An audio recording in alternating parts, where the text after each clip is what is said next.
The photograph appeared on screens across the world on the 10th of April, 2019.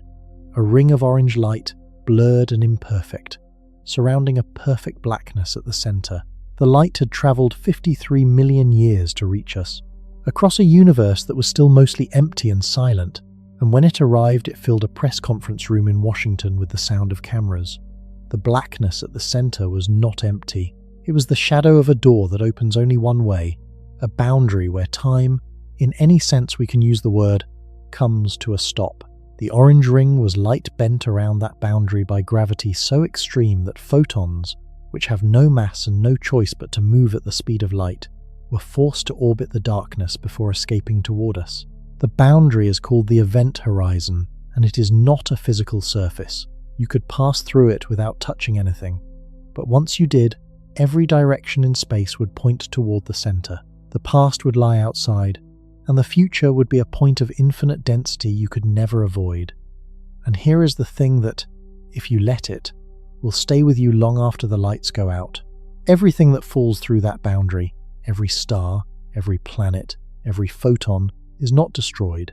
Its information is preserved, smeared across the two-dimensional surface of the horizon, like a recording pressed into vinyl. The interior, the entire three-dimensional volume of the black hole, may be a projection of that surface, a hologram, and some physicists now believe that the horizon is not a dead end at all, but a bridge woven from the threads of quantum entanglement connecting our universe to another space-time entirely. Hello, and welcome to Sidereal. Tonight we are going to spend a few hours with black holes, and with the event horizon in particular, the surface of no return that has, for more than a century, forced physics to confront its own limits. If you find this kind of slow exploration useful for sleep or for winding down, a like or a subscribe genuinely helps others find these videos, and I am always curious where you are listening from, so if you feel like it, leave your location and your local time in the comments. That is all I will ask of you tonight. There is one question underneath everything we will talk about. Where do black holes lead? For a long time the answer seemed obvious. Nowhere. A point of infinite density where matter is crushed out of existence, where physics stops, where the universe simply gives up. But that answer has not held. The deeper we have looked, at the mathematics, at the quantum fields seething just above the horizon, at the gravitational waves from black holes colliding a billion light-years away, the stranger the answer has become. So tonight I want to follow three threads. Why the mathematics breaks down at the center, and what that actually means for physics. Why two people watching the same astronaut fall into a black hole will disagree permanently about whether she ever arrived. And why a growing number of physicists now think the inside of a black hole is not a separate place at all, but the outside seen in a different language. We will not answer all of it, nobody can yet. But we will get far enough in to see why the question is so much larger than it first appears. Let us begin with the image. The black hole at the center of the galaxy Messier 87, which astronomers usually shorten to M87, is a monster, 6.5 billion times the mass of the Sun. Its event horizon stretches roughly 38 billion kilometers across, which is wider than the orbit of Pluto around our own Sun. If you placed it where the Sun is, it would swallow everything out to the far edge of the solar system, and the Earth and every other planet would already be deep inside it. The numbers are almost impossible to hold in the mind, but hold them anyway. 6.5 billion suns, gathered into a single darkness larger than a solar system, sitting silent at the heart of a galaxy 53 million light-years away. To photograph it, the Event Horizon Telescope collaboration had to build an instrument the size of the planet. No single dish on Earth is large enough to resolve something so far away and, in angular terms, so small. Seen from Earth, the shadow of the M87 black hole is about the size of an orange placed on the surface of the Moon.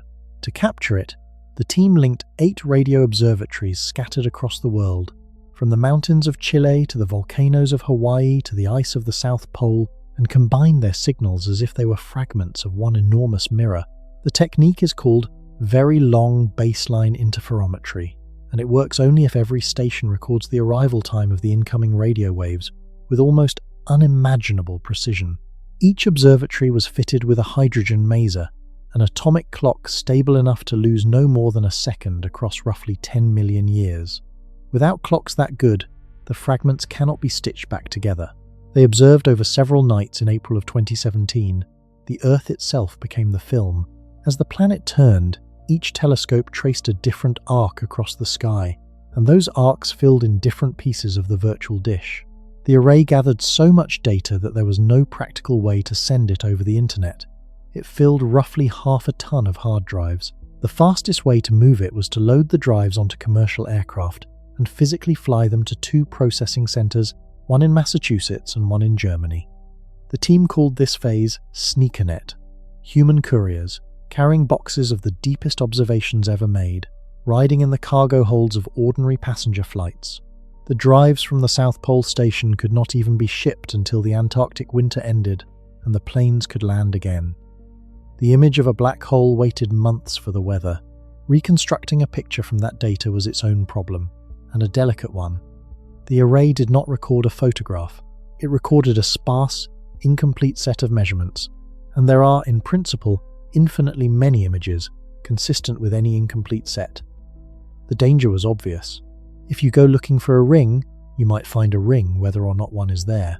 So the collaboration split into 4 separate teams, kept apart from one another, each using different methods and different assumptions. They were not allowed to compare results. Only when all 4 teams, working blind, produced the same ring did anyone allow themselves to believe it. One of the young computer scientists who helped develop the imaging algorithms, Katie Booman, became briefly famous for a photograph of her own, taken as the reconstruction first resolved on her screen, her hands pressed to her face. What she was looking at was a shape that theory had predicted for decades, and no one had ever seen. When the image was complete, it showed exactly what general relativity said it should. A ring of emission from hot plasma swirling around the black hole, and at its center, the shadow. The shadow is not the event horizon itself. It is larger, about 2.5 times the diameter of the true horizon, because the black hole bends the paths of light so severely that photons from behind it are wrapped around and sent toward us. What we see as the edge of the darkness is really the last orbit that light can take before falling in.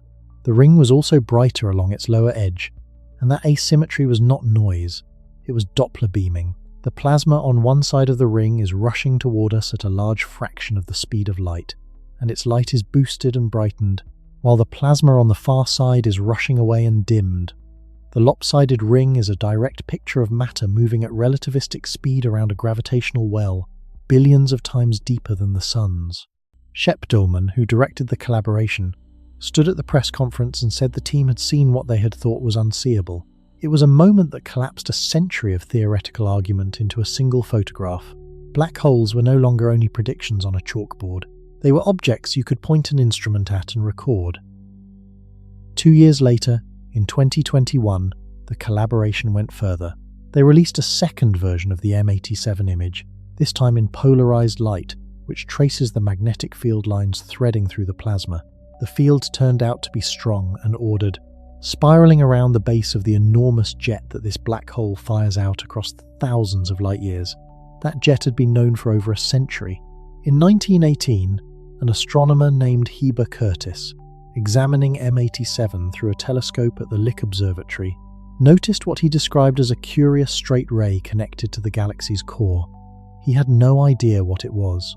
He was looking at matter being flung outward from the neighborhood of the black hole at nearly the speed of light, a beam longer than our entire galaxy is wide, and it would take the rest of the century to understand that the engine driving it was the darkness the Event Horizon Telescope would eventually photograph. The M87 black hole was the first to be imaged, but not the closest to home. In May of 2022, the same collaboration released a picture of Sagittarius A star, the supermassive black hole at the center of our own galaxy. It was a far harder target, and not because it is fainter. It is closer, but it is much smaller, around 4 million solar masses rather than billions. And that smaller size makes it a more difficult subject, in a way that is almost paradoxical. Material orbits the M87 black hole on timescales of days, so during a night of observing, the picture holds still. material orbits Sagittarius A star in minutes. Photographing it was less like photographing a mountain and more like photographing a child who will not stop moving. The team had to develop new methods just to average over a source that changed while they watched. But the image, when it came, showed the same thing. A ring, a shadow, a darkness at the center, exactly the size the mass demanded. The existence of that central mass had been suspected for a long time. In 1974, two astronomers, Bruce Balick and Robert Brown, identified a compact, bright source of radio waves at the very center of the Milky Way. Brown gave it the name Sagittarius A star, borrowing the asterisk from atomic physics, where it marks an excited state. The name has quietly outlasted its own joke. It now refers to 4 million suns of collapsed darkness, and the asterisk is doing a great deal of work. Together, these two images confirmed what had been strongly suspected for decades. Supermassive black holes sit at the centers of most large galaxies, including ours, and their behavior matches the predictions of a theory written down before anyone believed such objects could exist. General relativity, born in 1915 from a thought about a man falling off a roof, had passed a test its own author was certain it would never have to face. Albert Einstein did not believe in black holes. This is worth sitting with, because it tells you how strange the idea genuinely is, even to the person whose equations produced it. In 1939, the same year that the mathematics of gravitational collapse was first worked out in full, Einstein published a paper arguing that the thing could not happen. He imagined a swarm of particles orbiting a common center, held apart by their own motion, and he showed that before such a swarm could ever contract to the critical radius, the particles would have to move faster than light, which is forbidden. Therefore, he concluded, real matter would never collapse that far. Nature would stop itself at the edge. He was wrong, but his mistake was an honest one. He had assumed the matter would settle into a stable, orbiting configuration, and asked whether that configuration could reach the horizon. The real answer is that collapsing matter does not settle. It keeps falling. There is no stable perch near the horizon to occupy, but you can understand why he resisted. The idea that a star could collapse into a point of infinite density, sealed off from the rest of the universe by a one-way membrane, violates intuitions older than physics itself. The ancient Greeks held that nature abhors a vacuum. A modern physicist might add that nature seems to abhor an infinity, and a black hole appears to contain one at its heart. And yet the horizons are there, and the universe is full of them. There are perhaps 100 million black holes formed from collapsed stars in the Milky Way alone, the remnants of stars that ran out of fuel and could no longer hold themselves up. At the center sits Sagittarius A star. Beyond our galaxy, in every direction we look, there are more, betrayed by the X-rays from matter spiraling into them, by the enormous jets they launch, by the way they whip nearby stars around invisible points, and, since 2015, by the ripples they send through space-time itself when two of them collide. But the idea did not begin with Einstein, or with any of the physicists of the 20th century. It is older than that, and its first appearance is one of the stranger footnotes in the history of science, because a man imagined black holes almost 200 years before anyone could have found one, using nothing but Newton's gravity and a candle's worth of reasoning. His name was John Michell, and he was a clergyman. He served as the rector of a parish church in Thornhill, in Yorkshire, in the north of England, and by the standards of his century he was a scientific polymath of the first rank, though he is barely remembered now. He was the first person to apply statistics to the stars, arguing that the close pairs of stars in the sky were too common to be accidental and must be genuine physical companions, which turned out to be correct. He designed the torsion balance that Henry Cavendish would later use to weigh the Earth.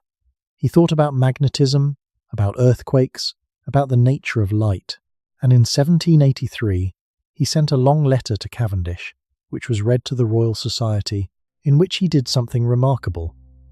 He asked what would happen if a star were large enough. Michell accepted the theory of his day, that light was made of tiny particles thrown off by luminous bodies, and that these particles felt gravity like everything else. If that were true, he reasoned, then light leaving the surface of a star would be slowed by the star's gravity as it climbed away, just as a stone thrown upward is slowed. For an ordinary star, the effect is negligible. But suppose the star were much larger. He calculated that a body with the same density as the Sun but around 500 times its diameter would have a surface gravity so strong that light itself could not escape. The particles of light would rise, slow, stop, and fall back. Such a star would be entirely dark. He called it, in the language of the time, a dark star, and he pointed out something we still rely on today. Even if we could never see the star itself, we might detect it by watching a visible companion star swing around it, pulled by a mass we could not see. 13 years later, in 1796, the great French mathematician Pierre-Simon Laplace arrived at the same idea, apparently independently, and included it in the first edition of his popular masterwork on the system of the world. He, too, described stars so massive that their light could not escape, and he offered a calculation much like Michel's. But Laplace quietly removed the passage from later editions, and the reason is a small lesson in how science actually moves. During those same years, the wave theory of light was winning the argument against the particle theory. If light was a wave in some medium rather than a stream of particles, it was no longer obvious that gravity should act on it at all, and the whole dark star argument seemed to rest on a mistaken picture of what light was. Rather than defend a shaky foundation, Laplace simply let the idea drop, and it vanished from serious science for more than a century. The strange thing is that the conclusion survived even though the reasoning was wrong. Light is not a stream of particles slowed by gravity in the Newtonian sense, and a real black hole is nothing like Michel's dark star, where light rises and falls back like a fountain. In general relativity, light always travels at the same speed and never slows. What changes is the shape of space and time through which it travels. And yet the core intuition, that gravity can become so strong that not even light escapes, turned out to be exactly right. Michell and Laplace reached a true conclusion through a picture that was false. It would take Einstein's theory to replace that picture with the correct one, and it would take a dying man on a battlefield to find, hidden inside Einstein's equations, the precise boundary that Michell had only guessed at. Before we follow him to that battlefield, though, we should be clear about how a black hole actually forms, because the answer is a story in its own right, and it is not about mathematics at all. It is about the death of a star. A star is a balancing act, and it spends its entire life performing it. In the core of a star, gravity is relentlessly trying to crush everything inward, toward the center. Something has to push back, and for most of a star's life that something is nuclear fusion. In the core, hydrogen is fused into helium, and each fusion reaction releases a small burst of energy. The combined pressure of countless such bursts holds the star up against its own weight. A star is not a solid object resting on a foundation. It is a controlled explosion, balanced against a collapse, and the balance can last a very long time. Our own sun has held it for about 4.5 billion years and has roughly the same again left before the fuel begins to run low. The larger the star, the shorter the story. This feels backwards until you understand it. You would think a bigger tank of fuel would last longer, but a massive star is so heavy that gravity squeezes its core far harder, the temperature runs far higher, and the fusion reactions tear through the fuel at a furious rate. A star born with 20 times the mass of the Sun may live only about 10 million years, on the timescale of the cosmos that is barely a flicker. It is less time than it took for the dinosaurs to rise and fall. The most massive stars burn brightest, and they die youngest. And the way they die is the origin of nearly every black hole we have ever found. When the hydrogen in the core is exhausted, the balance falters, the core contracts and heats, and fusion moves to the next rung of the ladder. Helium fuses into carbon and oxygen. When the helium runs out, the core contracts again, grows hotter still, and begins fusing carbon. Each stage is faster and more frantic than the last, because each new fuel yields less energy than the one before, and the star must burn through it more quickly to hold itself up. In a massive star, the helium burning phase might last 1 million years. Carbon burning might last a few hundred. The later stages collapse into almost unimaginably short spans. Near the very end, a star that has shone for millions of years may burn silicon in its core for only a day. A single day, holding back a catastrophe that has been building since the star was born. The ladder of fusion has a final rung, and it is iron. When lighter elements fuse, they release energy, and that released energy is what holds the star up. But iron is different. Iron sits at the bottom of a kind of energy valley. Its nucleus is the most tightly bound of all, which means that fusing iron into anything heavier does not release energy, it consumes it. The moment a massive star's core becomes iron, the star has reached the end of the only strategy it has ever known. Thanks for watching. The core is now producing no new pressure. It is a ball of iron about the size of the Earth, holding up the weight of an entire star, and it has nothing left to push back with. The collapse, when it comes, is almost incomprehensibly fast. In less than a second, the iron core, containing more than the mass of our Sun, falls inward from something roughly the size of the Earth to a sphere only a few tens of kilometers across.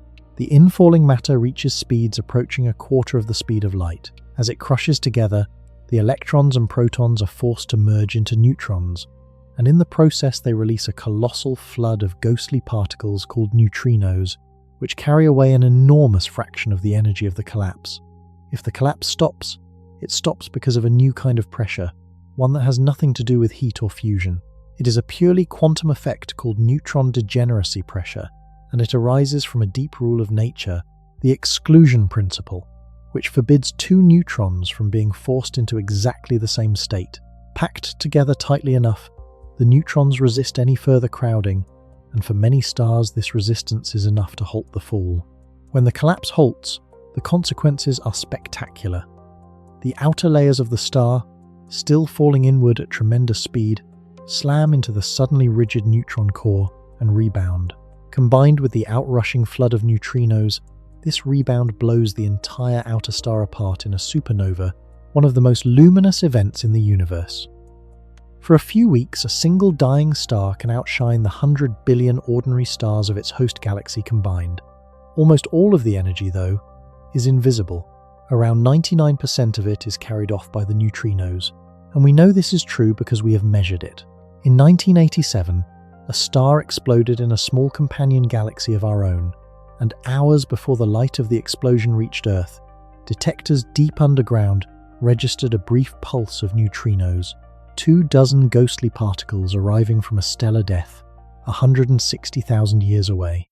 Those 24 particles confirmed, in the space of a few seconds, the essential picture of how a massive star dies. What is left behind at the center is a neutron star, and a neutron star is already one of the strangest objects in nature. It packs more than the mass of the Sun into a sphere you could drive across in half an hour. A single sugar cube of its material would weigh about as much as all of humanity. But neutron degeneracy pressure has a limit. If the collapsing core is heavy enough, above roughly 2 to 3 times the mass of the Sun, even the stubborn refusal of the neutrons to be crowded is not enough. No known force can hold the weight. The core, having paused for a fraction of a second at neutron star density, keeps falling. And now, nothing stops it. It shrinks past every scale we have names for, and as it shrinks it reaches a particular radius, one that depends only on its mass. At that radius, the velocity you would need to escape the object's gravity becomes equal to the speed of light. Since nothing can travel faster than light, nothing can escape. The object has become a black hole, and the radius at which this happens is called the Schwarzschild radius, after the man who first found it in Einstein's equations. He found it in the last year of his life, in a place that could hardly have been less suited to the deepest thought in physics. He found it at war. Karl Schwarzschild was, by any measure, a prodigy. He was born in Frankfurt in 1873, into a family of comfortable means, and he was fascinated by the sky from childhood. He bought lenses with his pocket money and built his own telescope. By the age of 16, he had published 2 scientific papers on the orbits of celestial bodies, real work, in a real journal. He rose steadily through German science and became the director of the Astrophysical Observatory at Potsdam, one of the most prestigious astronomical positions in the country. He was respected, established, over 40 years old, and entirely exempt from any obligation to fight. When the First World War broke out in 1914, he volunteered anyway. He joined the German army and was sent eventually to the Eastern Front, where he served as an artillery officer calculating the trajectories of shells. It is a jarring image to hold.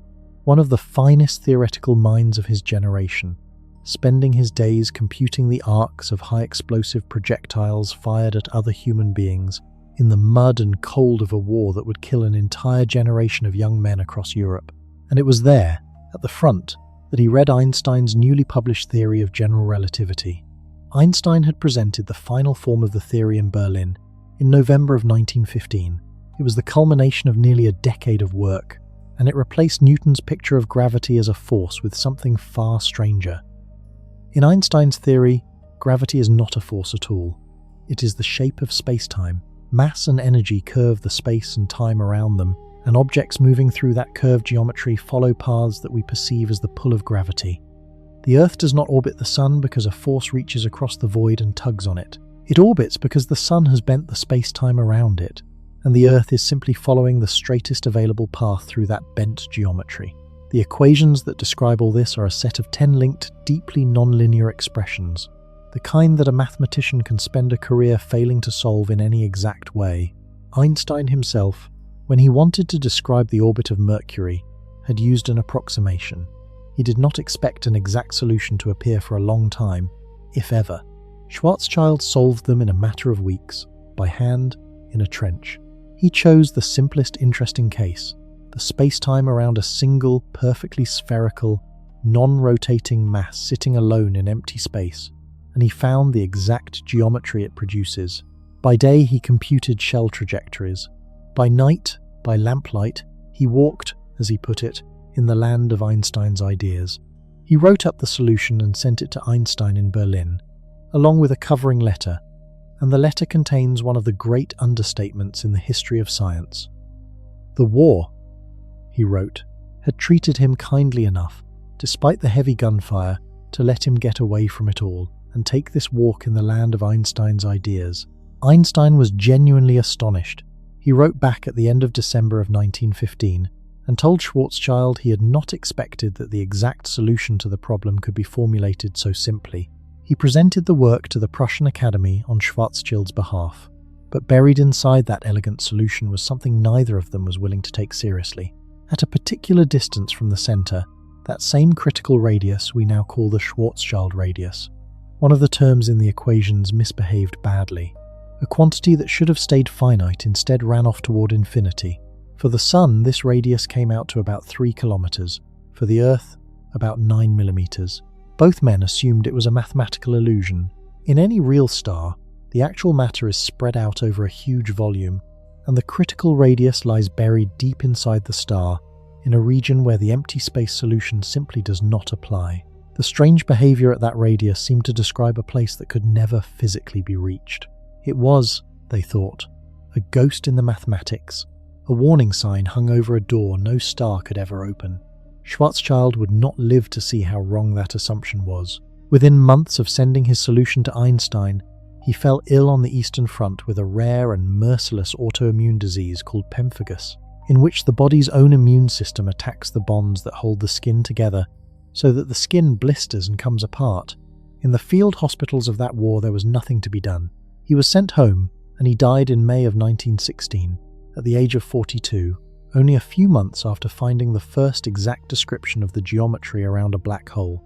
He left behind a solution, a radius that carries his name, and a question that would go unanswered for half a century.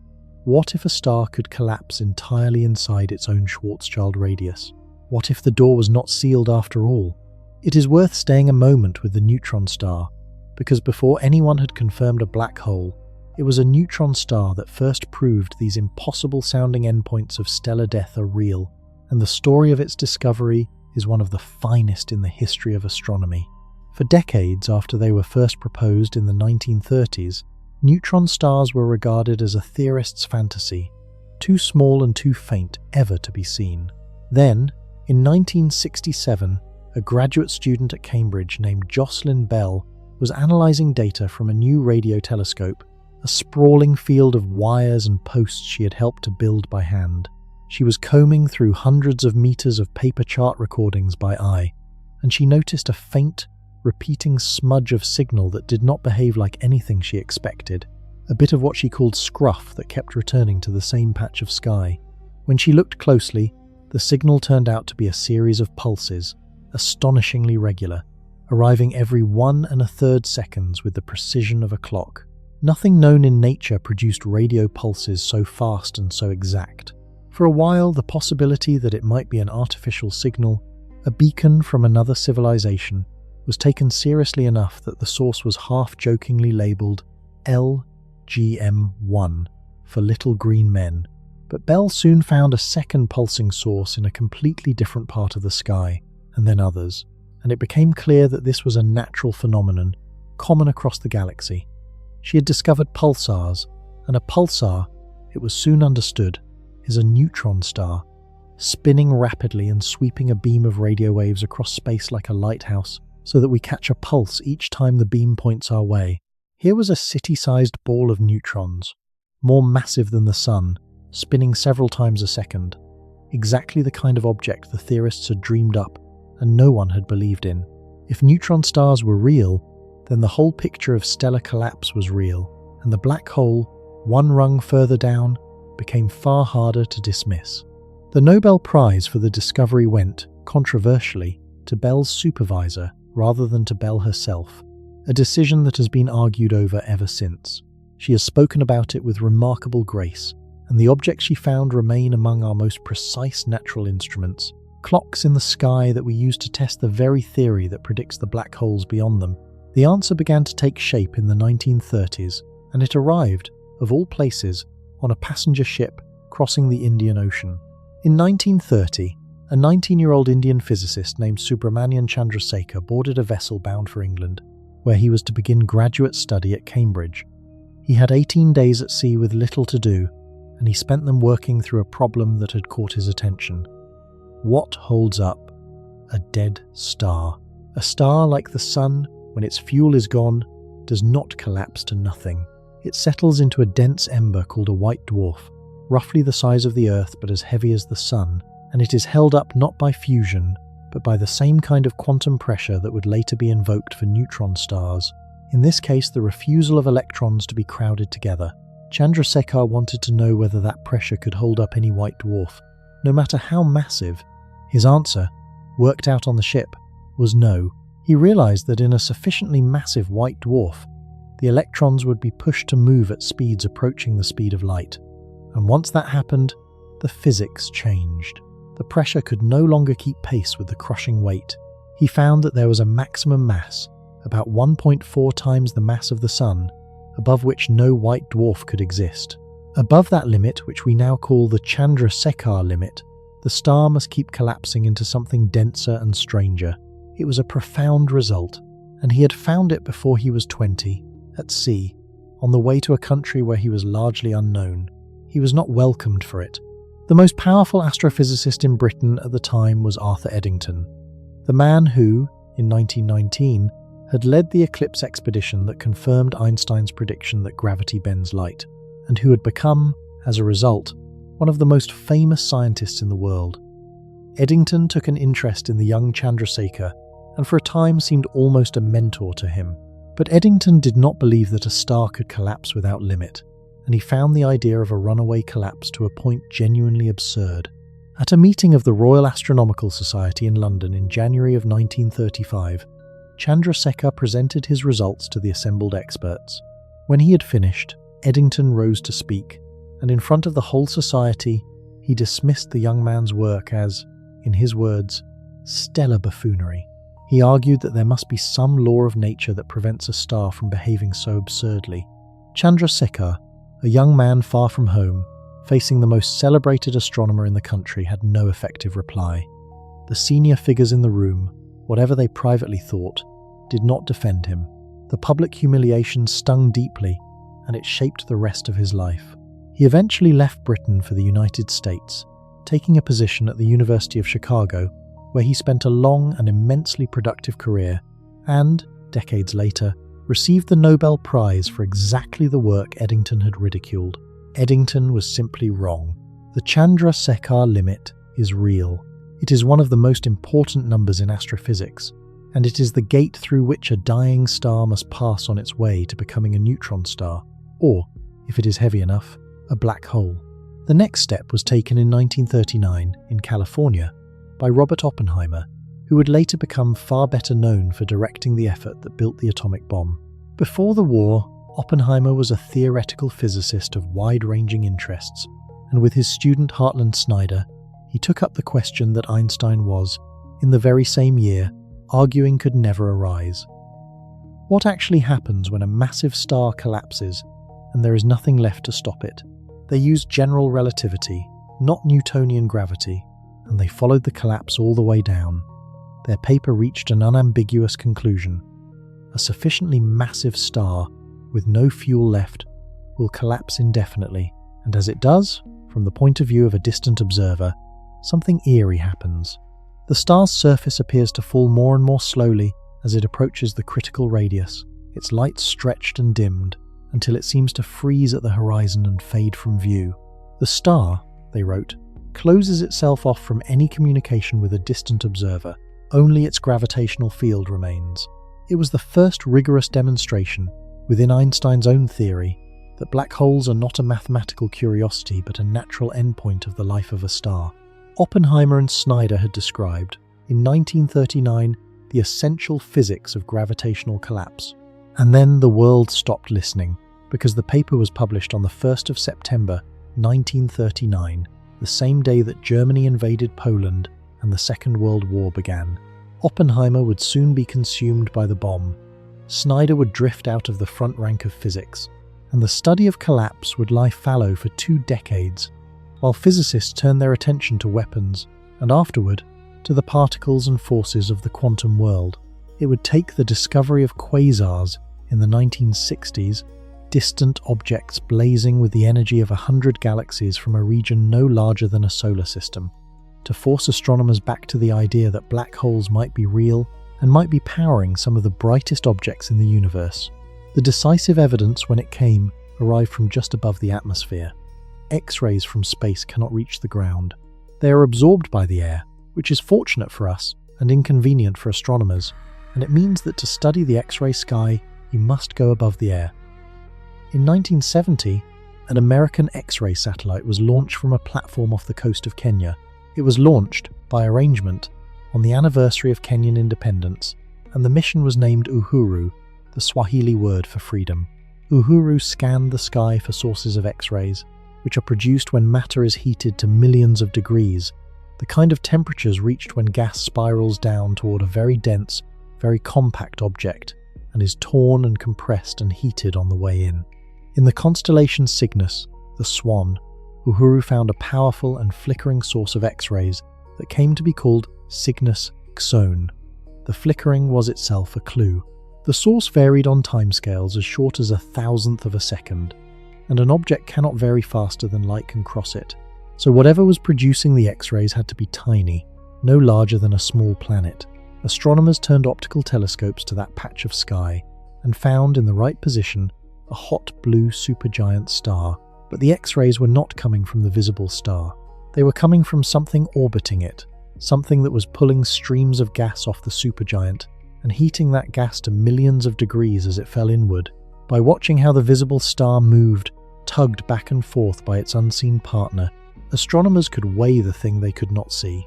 It came out at around 21 times the mass of the Sun. That number settled the argument, because it is far too large. A white dwarf cannot exceed the Chandrasekhar limit of about 1.5 solar masses. A neutron star cannot exceed roughly 2 to 3. An object of 21 solar masses, packed into a space, no bigger than a small planet, cannot be any kind of ordinary star, cannot be a white dwarf, cannot be a neutron star. There was only one thing left that it could be. The announcement came in 1971. It was not accepted overnight. Alternatives were proposed and argued over for years, as they should have been, but Cygnus Xone was the first object for which the case for a black hole became strong enough to persuade most of the astronomical community, and it marks the moment when black holes crossed over from theory into the catalogue of things that actually exist. Stephen Hawking and the physicist Kip Thorne famously made a bet about whether Cygnus Xone really contained a black hole, with Hawking betting against it, as, he later admitted, a kind of insurance policy. If the black hole were real, he lost the bet but won the physics he had spent his life on. In 1990, with the evidence overwhelming, Hawking conceded and paid up. Since then, the count has grown enormously. Dozens of black holes have been weighed in X-ray binaries like Cygnus Zone. Supermassive ones have been found at the centers of galaxy after galaxy, and an entirely new way of detecting them has opened up, one that does not rely on light at all. But before we get to that, we need to understand what all these objects share, the single feature that makes a black hole, the event horizon. And to understand the horizon, we have to look closely at the strange geometry hidden inside Schwarzschild's solution, the ghost that he and Einstein were both so sure could never be real. Cygnus Zone and the objects like it are black holes born from single dying stars, and they are, by cosmic standards, small, a dozen or a few dozen times the mass of the Sun. But some of the black holes in the universe are of a completely different order, millions or billions of times the mass of the Sun. And they raise a question that stellar collapse alone cannot answer. Where did the giants come from? No single star is anywhere near massive enough to collapse into a million suns of darkness. And yet such objects sit at the center of nearly every large galaxy we have examined, including our own. Understanding them meant first stumbling onto the brightest steady objects in the entire universe, and mistaking them, for a while, for something much closer and much more ordinary. In the late 1950s and early 60s, radio astronomers kept finding powerful sources of radio waves that appeared, when they looked with optical telescopes, to coincide with faint, star-like points of light. They were puzzling, because a mere star should not blaze with such radio power, and they were given the clumsy label of quasi-stellar radio sources, which was soon shortened to quasars. The mystery deepened when astronomers tried to make sense of the light coming from them. The pattern of colours, the spectral lines that normally reveal which elements a glowing object contains, did not match anything familiar. The lines were in the wrong places entirely. The breakthrough came in 1963, when a Dutch astronomer working in California, Martin Schmidt, was studying one of these objects. Catalogued as 3C273, he stared at its baffling spectrum, until, in a moment he described afterward as sudden and almost physical, he understood what he was seeing. The lines were not unfamiliar at all. They were the ordinary lines of hydrogen, but shifted enormously far toward the red end of the spectrum. And in an expanding universe, a large redshift means a large distance. The object was not a nearby star, it was billions of light years away. For it to appear as bright as it did across such a gulf, it had to be pouring out more light than 100 galaxies combined, and it had to be doing so from a region no larger than our solar system, because its brightness flickered on timescales of days and weeks. Nothing made of ordinary stars could produce that. The only mechanism anyone could devise that fit was a supermassive black hole, feeding. As gas spirals down towards such a black hole, it forms a swirling disk, and friction and compression heat that disk to staggering temperatures before the matter finally crosses the horizon. In the process, an enormous fraction of the infalling matter's energy is radiated away, far more efficiently than nuclear fusion could ever manage. A quasar is the visible scream of matter being devoured by a giant black hole in the young universe, one of the most efficient engines nature has ever built. The quasars we see are mostly far away and therefore far back in time, relics of an early era when these central black holes were feeding voraciously. Most of the giants in nearby galaxies, our own included, have long since eaten most of the gas within reach and fallen quiet, which is why the center of the Milky Way is dark today rather than blazing. That our own galaxy hosts such a giant was, for a long time, only a strong suspicion. Turning it into something close to a certainty took two teams of astronomers working on opposite sides of the world, and nearly 3 decades of the most patient observation in modern science. One team was led by Reinhard Genzel in Germany, the other by Andrea Ghez in the United States, and they set themselves a task that sounds almost absurd. They would watch individual stars near the center of the galaxy, year after year, and track their motions precisely enough to map the orbits they traced around whatever unseen mass held them. The difficulty was immense. The center of the Milky Way is buried behind thick clouds of gas and dust that block visible light almost entirely, so both teams worked in the infrared, which penetrates the murk. And even in the infrared, the churning of the Earth's atmosphere blurs and smears the image of any star, an effect that ordinarily makes such precise tracking impossible from the ground. To beat it, the astronomers pioneered a technique called adaptive optics. in which a flexible mirror is deformed hundreds of times a second, in real time, to cancel out the atmosphere's distortion, sometimes by locking onto an artificial star created by shining a laser into the upper atmosphere. Night after night, year after year, they measured the positions of a handful of stars in the crowded, obscured heart of the galaxy. And slowly, out of that discipline, the orbits emerged. The stars were not drifting.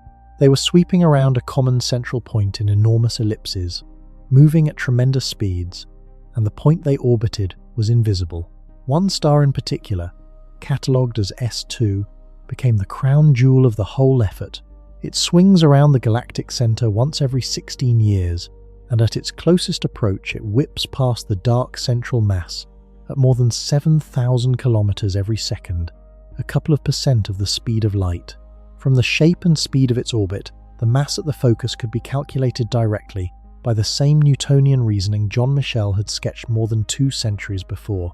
Watch a visible star swing around an unseen mass, and you can weigh the thing you cannot see. The answer came out at roughly 4 million times the mass of the Sun, packed into a region small enough that nothing but a black hole could account for it. The teams got a further gift in 2018, when S2 made one of its close approaches during the era of the most advanced instruments. As the star plunged toward the black hole and raced around it, its light was measurably reddened, its clock slowed, by exactly the gravitational time dilation that general relativity predicts, the same effect that would freeze our infalling astronaut at the horizon, now seen in a real star swinging past a real supermassive black hole at the center of our galaxy. The prediction and the measurement matched. Einstein's theory, written down before anyone believed in these objects, described the motion of a star around the darkness at the heart of the Milky Way with precision. For this work, Genzel and Ghez shared the Nobel Prize in 2020, alongside Roger Penrose, whose theorems had shown that such an object, once formed, must hide a singularity within. Ghez, in receiving it, became only the 4th woman ever to win the Nobel Prize in Physics, in the same field where, half a century earlier, the discovery of pulsars had passed a young woman by. How these giants grew so large so early in the history of the universe is still, honestly, not fully understood. Some may have started from the collapse of enormous early stars and then grew by swallowing gas and by merging with other black holes over billions of years. Some may have formed from the direct collapse of vast clouds of gas, skipping the stellar stage entirely. The most distant quasars we can see shine from a time when the universe was less than 1 billion years old, and already they harbour black holes of 1 billion solar masses, which is difficult to explain in the time available. It is one of the open problems of the field, a reminder that even as we photograph the shadows of these objects and weigh them by the orbits of stars, we do not yet know the full story of where they came from. What we do know is that they are there, in their millions, one at the centre of nearly every great island of stars, including the one we live in. There is a 4 million solar mass black hole about 26,000 light-years from where you are lying right now, and the entire galaxy, the Sun, the Earth, and everything on it, is slowly turning around it. Between the stellar black holes of a few dozen suns and the supermassive giants of millions or billions, there ought to be a middle ground, and for a long time that middle ground was strangely empty. Black holes of a few hundred or a few thousand solar masses, the so-called intermediate mass black holes, were oddly hard to find, a gap in the catalogue that theorists could not fully explain. If the giants grew by swallowing smaller holes and merging with them, there should be a population of in-between objects marking the stages of that growth. Yet they stubbornly refused to show themselves, and their scarcity was one of the quiet puzzles of the field. The gravitational wave detectors have begun to fill in the gap, and along the way they have delivered a genuine surprise. When 2 black holes were heard merging in 2019, in an event that produced a final black hole of around 150 times the mass of the Sun, it was the first solid detection of an object squarely in the intermediate range. But the deeper surprise was the masses of the individual black holes that the detectors kept hearing merge. Many were heavier than the theory of stellar collapse comfortably allowed.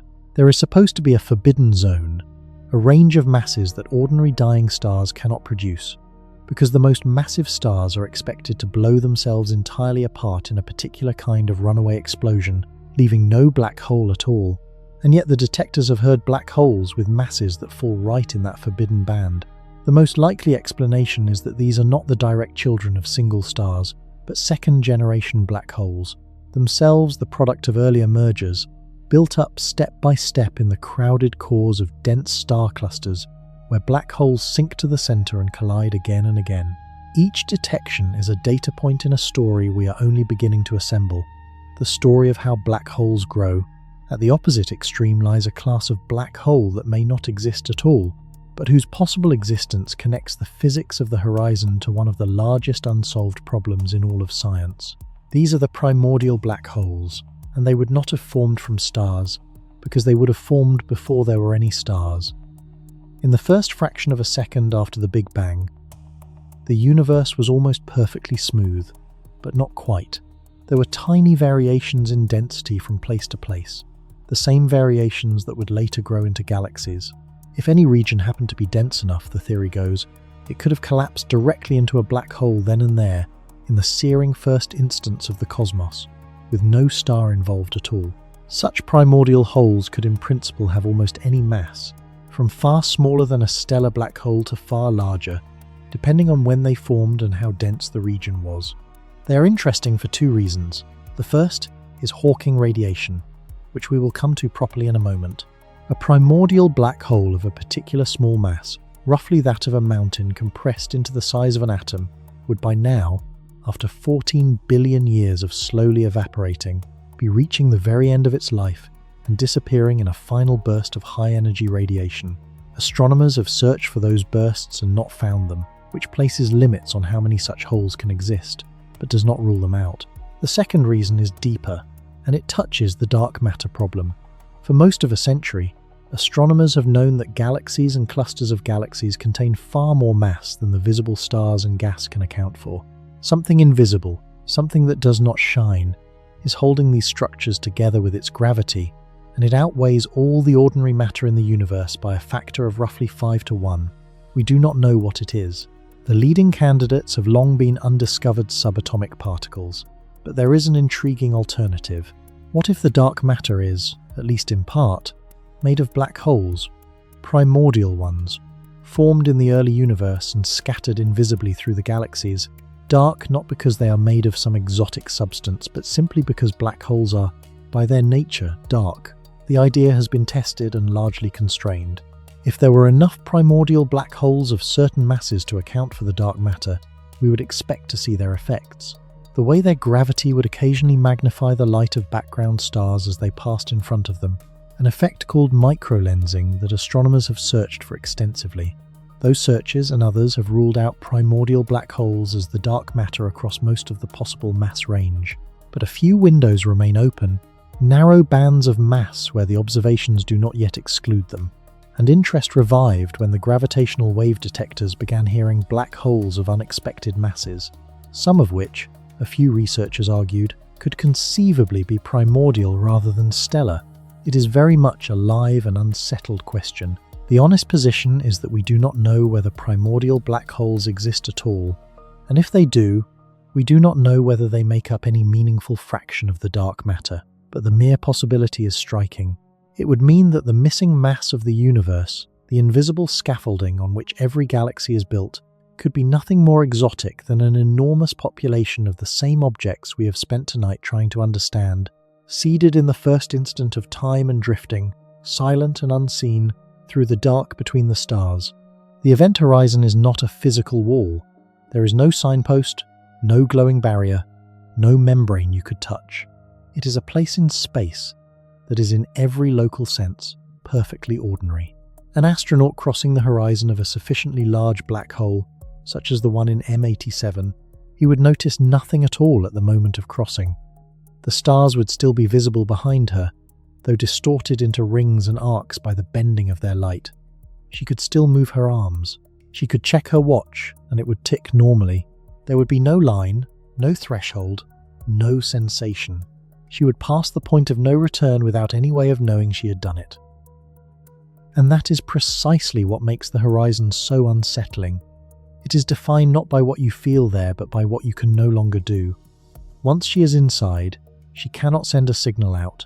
She cannot turn her ship around and climb back to the stars. And the reason she cannot is not that the black hole is pulling on her too hard for her engines to overcome. The reason is geometric, and it is far stranger than a matter of brute force.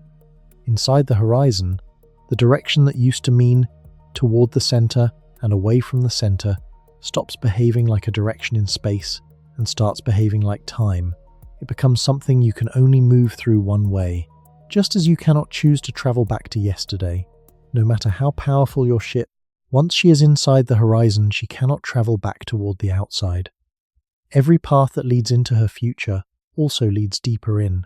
The singularity at the center is not a place sitting in front of her that she is being pulled toward. It is a moment in her future, as unavoidable as tomorrow. This is the fact that, if it catches you at the right hour, will keep you awake. Inside the event horizon, space and time trade roles. The geometry of the world is not a fixed stage on which events play out. It is a thing that can be bent.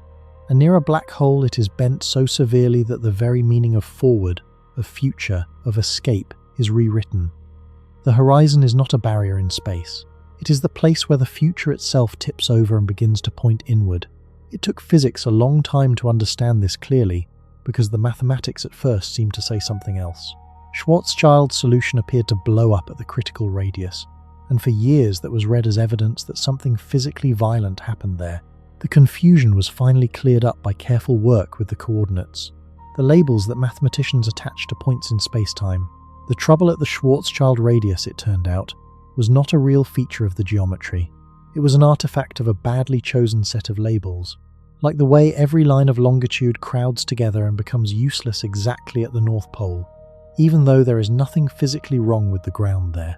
The true, genuine catastrophe, the place where the curvature really does become infinite, lies at the very center, at the point we label radius 0.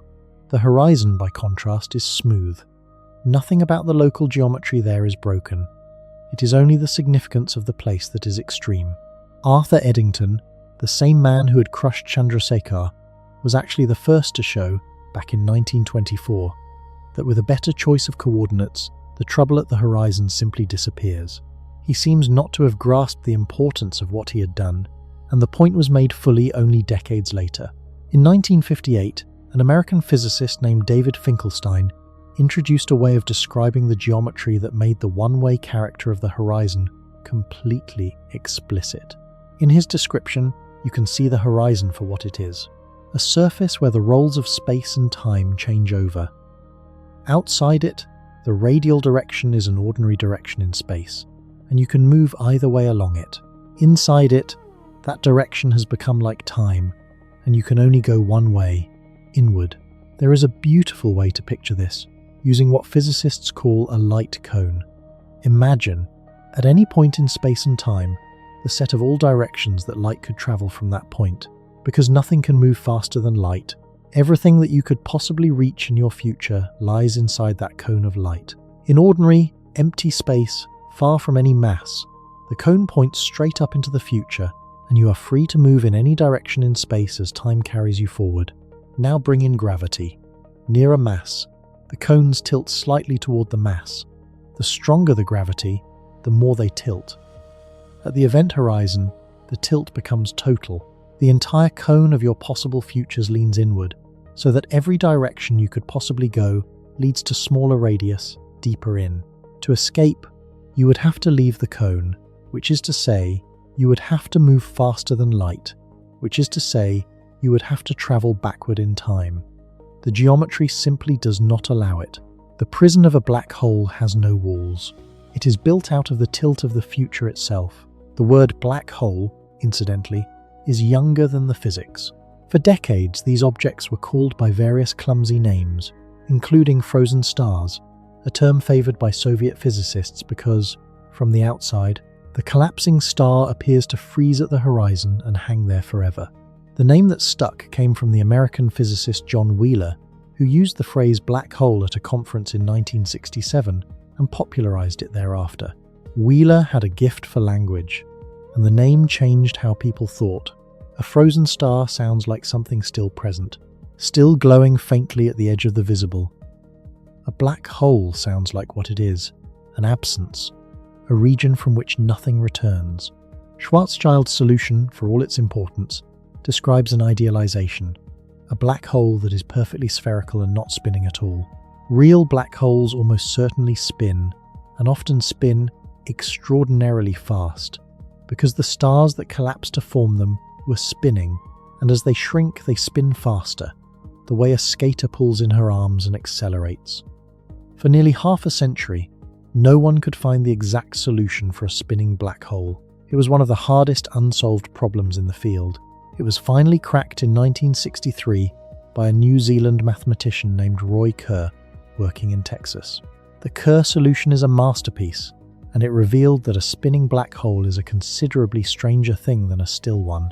A spinning black hole drags space-time itself around with it, like a spoon turning in honey.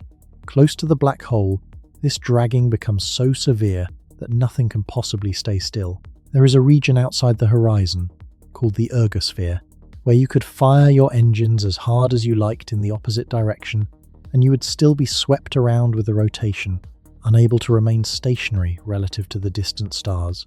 You would not yet be trapped, because you could still escape outward, but you could not stand still. The physicist Roger Penrose realized something remarkable about this region. Because of its peculiar geometry, it is actually possible, in principle, to extract energy from a spinning black hole by dropping matter into the ergosphere in just the right way, letting part of it fall in and flinging the rest out with more energy than it entered with. The energy comes from the black hole's spin, which slows down slightly in the exchange. A spinning black hole is, in a sense, a colossal flywheel, storing rotational energy that can, under the right conditions, be tapped. And the dragging of space-time by a spinning mass is not only a black hole phenomenon, it happens, very faintly, around any rotating body, including the Earth. In the 2000s, a satellite called Gravity Probe B, carrying gyroscopes machined into almost perfect spheres, measured the minuscule twisting of space-time caused by the Earth's own rotation and found it just where Einstein's theory said it would be. The same effect that, around the Earth, shifts a gyroscope by an angle too small to see without exquisite instruments, becomes around a spinning black hole, so overwhelming that space is dragged around faster than light can travel against it. It is the same physics, separated only by a difference of degree so vast that at one end it is a whisper and at the other a maelstrom. The Kerr solution held one more surprise, and it is the one that has fueled a century of speculation about black holes as gateways. In Schwarzschild's non-spinning solution, the singularity at the center is a single point. In Kerr's spinning solution, the singularity is not a point at all. It is a ring, and the mathematics of the Kerr solution suggests, at least on paper, that it might be possible to fall through the ring and emerge somewhere else entirely, in another region of space-time, perhaps another universe. This is the mathematical seed of every science fiction wormhole, but it is almost certainly not that simple. Most physicists believe the smooth, traversable interior of the ideal Kerr solution is an illusion that would be destroyed the instant anything real fell in. The deep interior of a spinning black hole is a place of violent instabilities, and we will come back to what is thought to happen there. For now, hold on to the idea, because it will return, transformed, near the end of tonight, in a form that connects it to the deepest current ideas in physics. Black holes might connect to something else. They might be bridges, not dead ends. Whether that is true depends on questions we are only now learning how to ask. But before any of that, we have to face the most disorienting feature of the event horizon.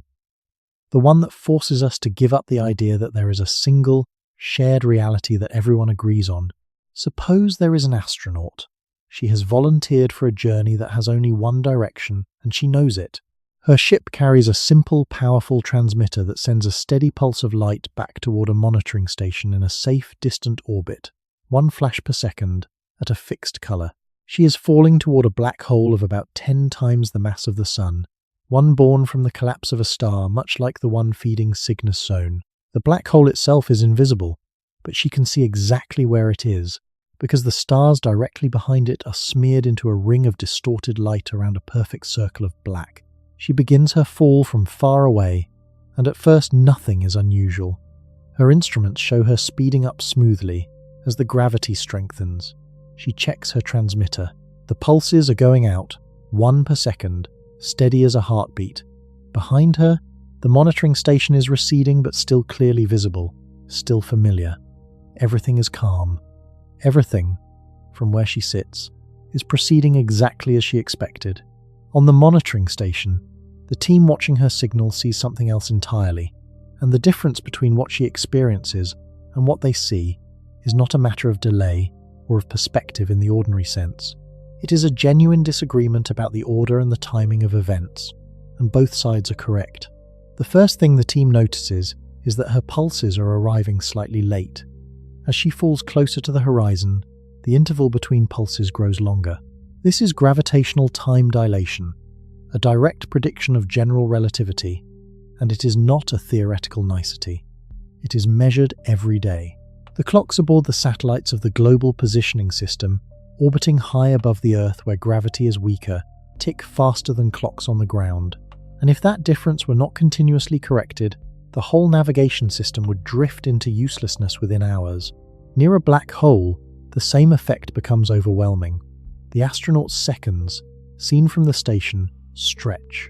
Her pulses, once 1 second apart, arrive 2 seconds apart, then 5, then 30, then minutes apart, then hours, then days. The team also sees the colour of her light change. Each pulse arrives redder than the last, its light stretched toward longer and longer wavelengths as it struggles up out of the deepening gravitational well. This is gravitational redshift, and it climbs without limit as she nears the horizon. The light slides from visible to infrared to radio to wavelengths so long that no receiver could ever catch them.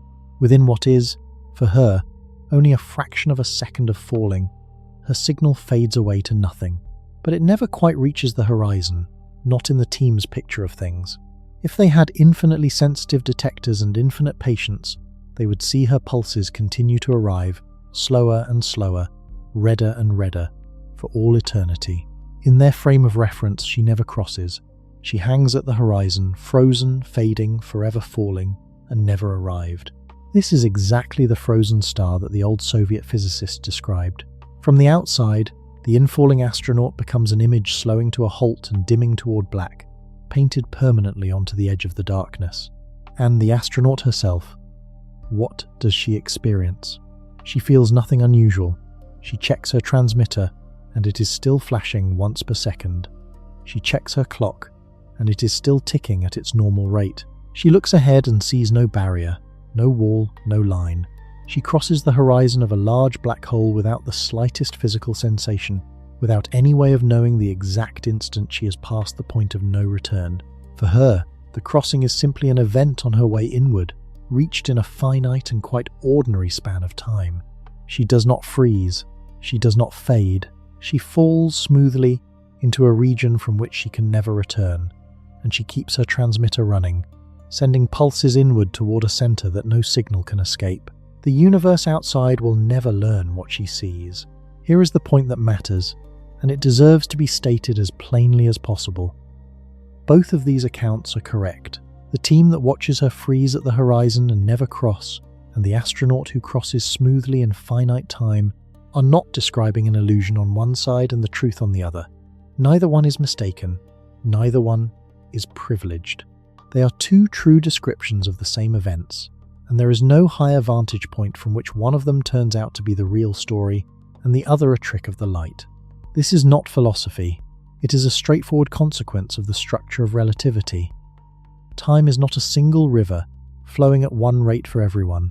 The rate at which time passes, and even the ordering of events, depends on where you are and how you are moving. Einstein had already shown, in his earlier theory of special relativity, that two events that are simultaneous for one observer need not be simultaneous for another. General relativity deepened the lesson. Now the very rate of time depends on the gravity you sit in. The astronaut and the station occupy different frames, and in those different frames the same fall has genuinely different histories. For the station, her clock slows and stops, and the crossing never happens. For her, the clock runs normally and the crossing certainly happens. There is no contradiction because there is no universal clock against which to declare one of them wrong. The event horizon is the place where this stops being a subtle effect for careful experiments and becomes the whole story. Physics did not surrender this idea easily. giving up a single shared present, a universal now that ticks the same for everyone everywhere, was one of the hardest things the 20th century asked of us. The Soviet physicist Yakov Zeldovich and his colleagues in Moscow were among the first to think hard about how observer-dependent black hole physics really is, working in parallel with the revival of the subject in the West. They understood that the frozen star of the outside observer and the infalling star of the collapsing matter were two faces of one object. The disagreement was not a puzzle to be solved, it was a feature of reality to be accepted. For a long time, all of this was theory, elegant and untested at the extreme. That changed in 2015, and it changed because we finally heard a black hole rather than seeing one. When two black holes orbit each other, they set the surrounding space-time rippling, sending out waves that spread across the universe at the speed of light. These are gravitational waves, predicted by Einstein in 1916, and long thought too faint ever to detect. To catch them, physicists built the Laser Interferometer Gravitational Wave Observatory, a pair of enormous L-shaped instruments in the United States, each arm 4 kilometers long, in which a laser beam is split and sent down the two arms and recombined. A passing gravitational wave stretches one arm and squeezes the other by a fantastically small amount, less than the width of a proton, and that difference shows up in the recombined light. In September of 2015, both detectors, one in Washington state and one in Louisiana, registered the same signal within a fraction of a second of each other. It was the unmistakable pattern of two black holes, one about 36 times the mass of the Sun and one about 29, spiraling together and merging into a single larger hole. In the final moments before they joined, they were whirling around each other at nearly half the speed of light. For a fraction of a second, the power radiated in gravitational waves by that collision exceeded the combined light of every star in the observable universe. And yet on Earth it registered as a tiny rising chirp, a sound you could hum, lasting about 0.2 of a second. That chirp was the first direct detection of gravitational waves, the first direct confirmation that black holes truly merge, and the opening of an entirely new way of listening to the universe. Since then, dozens more such collisions have been heard, each one an unseen catastrophe in some distant corner of the cosmos, each one confirming that black holes are real and common and behaving exactly as Einstein's equations say they should. But the disagreement between the astronaut and the station never goes away. It is, in a sense, the most human of the puzzles a black hole presents. Two witnesses, watching the same event, come away with irreconcilable accounts, and both are telling the truth. The astronaut, in her own time, reaches the center. The station, in its own time, watches her hang at the edge forever. There is no fact of the matter, above and beyond both accounts, about what really happened. The universe does not hand us one authoritative story. It hands us a geometry, and each traveler through that geometry traces a path. And the story each one can tell is the story of their own path, and no other. It is worth slowing down here and placing yourself inside it for a moment, because the abstraction hides how strange the experience would be.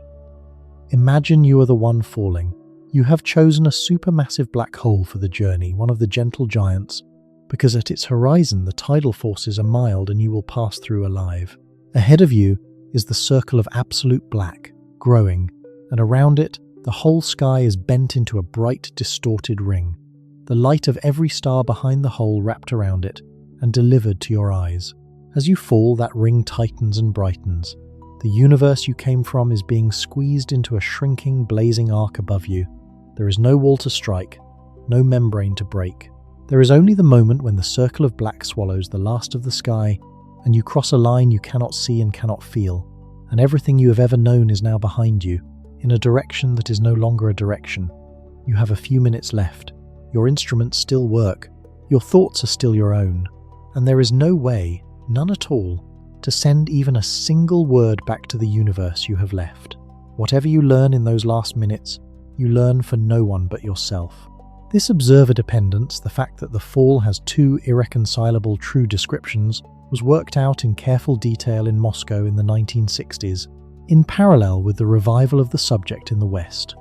The Soviet physicist Yakov Zeldovich, a man of ferocious range who had helped design his country's nuclear weapons before turning to astrophysics, and his younger colleague Igor Novikov, thought hard about what an outside observer actually sees when a star collapses. It was they who leaned into the term frozen star precisely because from the outside the collapse never appears to complete. The surface of the dying star seems to slow and hang forever at the critical radius, its light draining toward red and then toward darkness, an image pressed onto the edge of the sky and never quite arriving. Zeldovich and Novikov understood that this frozen image, and the star that has, in its own time, long since collapsed all the way through the horizon, are not two competing accounts to be reconciled. They are two true faces of a single object, seen from two vantage points that can never be brought together. The disagreement is not a problem to be solved, it is a property of the world. And yet, even this double reality is not the strangest thing about a black hole. The astronaut, in her own frame, does cross the horizon, and having crossed it, she is carried, in a finite and shrinking span of her own time, towards something that every infalling observer must eventually reach. The singularity, a place where the curvature of space-time, according to the equations, becomes infinite, where the density of matter has no finite value, where general relativity stops producing sensible answers and simply hands back nonsense. It is not a place where physics is difficult. It is a place where physics, as we currently have it, ends. The word singularity is one of the heaviest in the language of physics, and it is worth being precise about what it means. In the theorems worked out by Roger Penrose and Stephen Hawking in the 1960s and early 70s, a singularity is not defined as a point of infinite density, ADM, exactly. It is defined as a place where the paths of falling objects simply come to an end, where a traveller's history, traced forward, reaches a boundary beyond which the theory can say nothing. The mathematicians call it geodesic incompleteness, which is a dry name for a vertiginous idea. There is no next moment. The world line stops. The map has an edge, and at that edge the territory it describes ceases to exist. The crucial breakthrough came from Penrose in 1965, and the story of how he found it has become part of the folklore of the field. He later described the idea arriving as he was crossing a street in London, mid-conversation, so that he registered a momentary sense of elation without quite knowing why, and only afterward, retracing his own thoughts, recovered the insight that had produced it. What he had realized was how to prove that singularities are unavoidable. Before his work, one could hope that the singularity in Schwarzschild's solution was an artifact of its perfect symmetry, that a real, lumpy, irregular collapsing star would somehow miss the exact center and avoid producing an infinity. Penrose showed that this hope was false. He introduced the idea of a trapped surface, a region so warped by gravity that every ray of light emitted from it, even light aimed directly outward, is nonetheless bent inward toward the center. He proved that once a trapped surface forms, a singularity is inevitable, regardless of the details, regardless of symmetry, regardless of what the collapsing matter is made of. Gravity, left unopposed, does not produce a near miss. It produces an edge to space-time, every time. The proof was only a few pages long, but it changed the field, because it moved singularities from the category of mathematical accidents into the category of physical certainties. Penrose received the Nobel Prize for this work in 2020, sharing it with two astronomers, Reinhard Genzel and Andrea Ghez, who over decades of painstaking observation had tracked the orbits of stars whipping around the invisible mass at the center of our galaxy, and in doing so had all but proven that Sagittarius A star is a black hole. The prize came 55 years after the theorem, which is a fair measure of how slowly and how carefully physics tests its deepest claims before it honors them. Knowing that the singularity must exist tells us nothing about what it is like, and here the honest answer is that no one knows. As the astronaut falls the last of the way in, the effects grow monstrous. There are tidal forces, which are simply the difference in the pull of gravity across the length of her body. Near a black hole, her feet, being closer to the center, are pulled harder than her head, and the difference stretches her. At the same time, she is squeezed inward from the sides. Physicists, with a bleakness that is almost cheerful, call the result spaghettification. She is drawn out into a long, thin thread of matter, and then that thread is drawn thinner still, and the atoms themselves are pulled apart. For a small black hole, The tidal forces are already lethal well before the horizon. For a supermassive one, the horizon is gentle, and she could fall through it intact and live for some minutes inside before the tides at the deep center finally found her. But the ending is the same. The stretching grows without limit, the curvature climbs toward infinity, and her path reaches the edge that the theorems promised. What happens in those final instants is beyond the reach of general relativity, because at the center, the theory collides with the other great pillar of physics, quantum mechanics, and the two do not agree. As the astronaut approaches the singularity, the scales involved shrink toward what is called the Planck length, a size so small it beggars comparison, about 100 million trillion times smaller than the nucleus of an atom. At that scale, the smooth, continuous space-time that general relativity assumes is expected to dissolve into a boiling quantum foam, a froth of fluctuating geometry in which the very notions of distance and duration lose their meaning. General relativity, which knows nothing of quantum foam, predicts its own failure there. To describe the true heart of a black hole, we would need a theory that unites gravity and quantum mechanics, a theory of quantum gravity, and despite decades of brilliant effort, we do not have one. String theory and loop quantum gravity are the two most developed candidates, and each has intriguing things to say. String theory can, in certain special cases, count the microscopic states of a black hole and get the right answer for its entropy, which we will come to. Loop quantum gravity suggests the singularity might be replaced by a bounce, a moment of maximum but finite density, from which a new region of spacetime springs. But neither theory has produced a confirmed prediction about the interior, and so the singularity remains what it has always been, a wall across the road of physics, with a sign that reads, in effect, "We do not yet know how to go further." Penrose himself was troubled by singularities, not only because they mark the failure of the theory, but because, in principle, they threaten to make the rest of the universe unpredictable. A singularity is a place where anything could, in principle, come out, since the laws that would constrain it have broken down. If singularities were visible, sitting out in the open where their unpredictable influence could reach us, physics everywhere would be in jeopardy. In 1969, Penrose proposed a conjecture to rescue the situation, which he called cosmic censorship. It holds that nature always hides its singularities behind event horizons, so that their lawlessness is sealed away, unable to affect the outside universe. There are no naked singularities exposed to view. The conjecture has never been proven, and clever counterexamples have been constructed under artificial conditions. But in the real universe, no naked singularity has ever been seen, and most physicists believe that nature does, in fact, keep its embarrassments decently covered. The interior of a spinning black hole is stranger still, and here the smooth Kerr solution, with its tempting ring and its apparent passage to elsewhere, almost certainly lies. The problem is a violent instability at the inner reaches of the hole.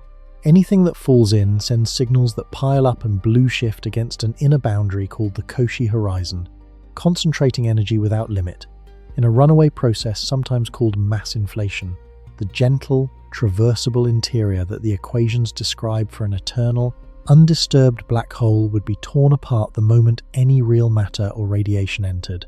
The deep interior of a realistic black hole is thought to be far more chaotic than the clean textbook picture, a churning region where space itself stretches and contracts wildly along different directions in an oscillating, near-chaotic dance that theorists refer to by the initials of the three physicists who first described it. What it is truly like, no equation we trust can yet say. There is one more feature of the interior that unsettles the intuition in a quieter way. You might imagine that a black hole is small inside, a cramped cell scaled to its modest horizon. The opposite is true. The interior of a black hole is not a fixed room. It is a geometry that grows. As time passes, measured in the strange internal sense that applies inside, the space within stretches and lengthens, and the available volume swells enormously. Physicists have calculated that an ordinary black hole, only a few kilometers across as measured by its horizon, can contain an interior volume larger than the entire observable universe, and that this interior keeps growing. The black hole is not a pebble hiding a point. It is a doorway onto a dark, expanding, sealed-off cosmos, larger within than the sky it hangs in, and utterly cut off from the light outside. All of this, the inevitability of the singularity, its hiddenness, the growing interior, the ruined passages of the spinning hole, leads to a question that is not about geometry at all. It is about information, and it is the question that ignited the longest and most illuminating argument in the modern history of physics. It is worth being honest about how little we can say about that final instant, because the gap in our knowledge there is not a small one. When physicists say the singularity is where the theory breaks down, they do not mean that the calculations become difficult. They mean that general relativity, asked what happens at the centre, returns infinities, and an infinity in a physical prediction is not an answer, but a signal that the theory has been used outside its range. Every successful theory in physics has such a range, a domain where it works and beyond which it must be replaced by something deeper. Newton's gravity is superb for planets and cannonballs and fails near black holes, where Einstein's takes over. Einstein's gravity is superb almost everywhere, and fails at the singularity, where something we do not yet possess must take over in turn. The singularity is not a place in the universe so much as a marker of the edge of our understanding, a sign reading that the map ends here. What might lie beyond that edge, the two leading attempts at a deeper theory suggest, could hardly be more different. String theory proposes that the fundamental constituents of nature are not point particles but tiny vibrating strings, and in certain carefully chosen circumstances it has scored a genuine triumph, reproducing the exact entropy of a black hole by counting the microscopic string states that make it up, the first time anyone had explained the Bekenstein-Hawking entropy from underlying ingredients rather than simply asserting it. Loop quantum gravity takes an entirely different road, proposing that space itself is not smooth but granular, woven from discrete units below which the notion of distance ceases to mean anything. In some models built on that idea, the singularity is not an endpoint at all. The collapse reaches a maximum, finite density and then rebounds, so that what looks from outside like a black hole might, in the deepest interior, be the seed of a new expanding region, a bounce rather than an end. Neither theory has produced a prediction we can test against the sky, and so we cannot yet say which, if either, is right. But both agree on the essential point that the infinity of general relativity is not the true story, only the last thing the old theory can say before it falls silent. There is reason to think the true interior, even before the final instant, is wilder than the clean textbook picture. When physicists study what general relativity itself predicts for the approach to the singularity, dropping the artificial assumption of perfect symmetry, they find not a calm, orderly crush, but a violent, oscillating chaos. Space stretches ferociously along one direction while contracting along another, then abruptly switches over and over, faster and faster, in a churning that has been compared to an endless, accelerating tumble, named for the three physicists who first described it. An observer caught in it would be stretched and squeezed along ever-changing axes in a dizzying sequence before being destroyed. Whether this chaotic dance is the true face of the interior, or whether quantum gravity smooths it into something else entirely, no one can yet say.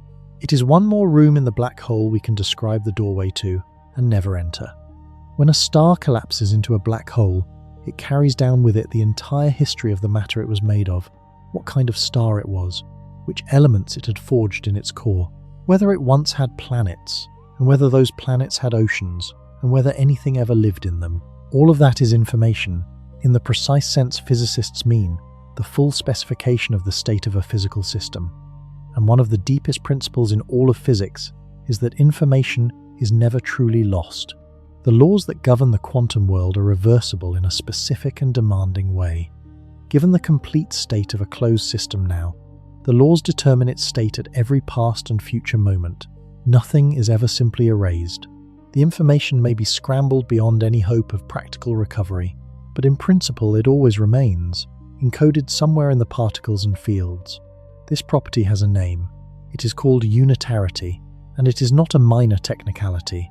It is close to the bedrock of quantum theory. A black hole appears to violate it outright, and the first sign of trouble comes from a result so clean it sounds almost like a joke. In the 1960s and early 70s, a series of theorems established that a black hole, once it has settled down, is described completely by just three numbers, its mass, its electric charge, and its rate of spin. Nothing else. Two black holes with the same mass, charge, and spin are utterly identical, regardless of what fell into them. One might have formed from the collapse of a pristine star of hydrogen and helium, and the other from a star of gold, or from a mountain of encyclopedias, or from an entire living civilization, and there would be no way, from the outside, to tell them apart. Every distinguishing detail of what went in is erased from the exterior. John Wheeler, who had a talent for phrases that lodged in the mind, summed up the result in 4 words. Black holes have no hair. He meant it half as a joke, but the implication was deadly serious. A black hole seemed to be the perfect destroyer of information, a place where the rich specificity of the world is boiled down to 3 bland numbers and everything else is gone. For a while this was merely a puzzle, because as long as the black hole simply sits there, holding whatever fell in behind its horizon, one could argue that the information is not destroyed, only hidden. It is still in there, sealed away, inaccessible but not erased. The real crisis came in 1974, and it came from Stephen Hawking, and it turned the puzzle into a genuine paradox. Hawking had asked what happens when you take quantum mechanics seriously in the curved spacetime just outside a black hole, and the answer astonished everyone, including him. He found that black holes are not perfectly black. They glow, very faintly, with a form of radiation that now bears his name. We will come to how this works in a moment, but the immediate consequence is what matters here. Because a black hole radiates, it loses energy, and because it loses energy, it loses mass. Slowly, unimaginably slowly, it shrinks, and given enough time, vastly longer than the current age of the universe, it evaporates away entirely and vanishes. Now the puzzle became a paradox. If the black hole disappears completely, where did the information go? Everything that fell in seemed to be gone with it, and Hawking's calculation appeared to make matters worse, because it suggested that the radiation coming out is perfectly featureless, a pure thermal glow that depends only on the black hole's mass and carries no imprint whatsoever of what fell in. A pristine star and a mountain of encyclopedias, if they made black holes of the same mass, would evaporate into identical, characterless radiation. The specific information would not be hidden. It would be annihilated. A pure quantum state would have evolved into a featureless mixture, and unitarity, the bedrock principle, would be broken. Hawking, at the time, embraced this conclusion. He argued that black holes force us to accept that information really can be destroyed, that the deepest rule of quantum mechanics fails in the presence of gravity. He put it in his characteristically vivid way, saying that not only does God play dice, but that he sometimes throws the dice where they cannot be seen. This did not sit well with a great many physicists, and it sat especially badly with a combative theorist at Stanford named Leonard Susskind. To Susskind, and to others like the Dutch physicist Gerard T. Hooft, the idea that information could be destroyed was not a bold acceptance of a strange truth, but an assault on the foundations of physics. If unitarity could fail here, they feared, the whole logical structure of quantum theory was in danger. Susskind believed that the information had to come out somehow, that it had to be encoded in the radiation after all, even if no one could yet see how. He simply could not see where Hawking's argument went wrong, and neither could anyone else, and that is what made the disagreement so serious. It was not a case of one side making an obvious error. Hawking's calculation was solid. The radiation really did look thermal. If the information was getting out, the mechanism was invisible. The argument that followed lasted more than 2 decades, and Susskind later gave it a name. He called it the Black Hole War. It was fought not with experiments, because no one can drop a probe into a black hole and read out the answer, but with thought experiments, with equations scrawled on blackboards, with lectures and rebuttals at conference after conference.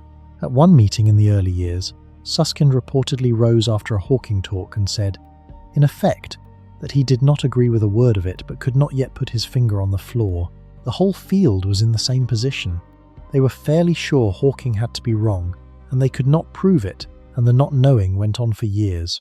Some of the sharpest ideas in modern physics were forged in that long argument. One of them was black hole complementarity, proposed by Susskind, and T. Hooft and others in the early 90s. It grew out of a genuine crisis. If the information both falls in with the astronaut, as general relativity insists, and also comes back out in the radiation as quantum mechanics demands, then it appears to exist in two places at once, and quantum mechanics has a strict rule forbidding exactly that, forbidding any perfect copying of quantum information.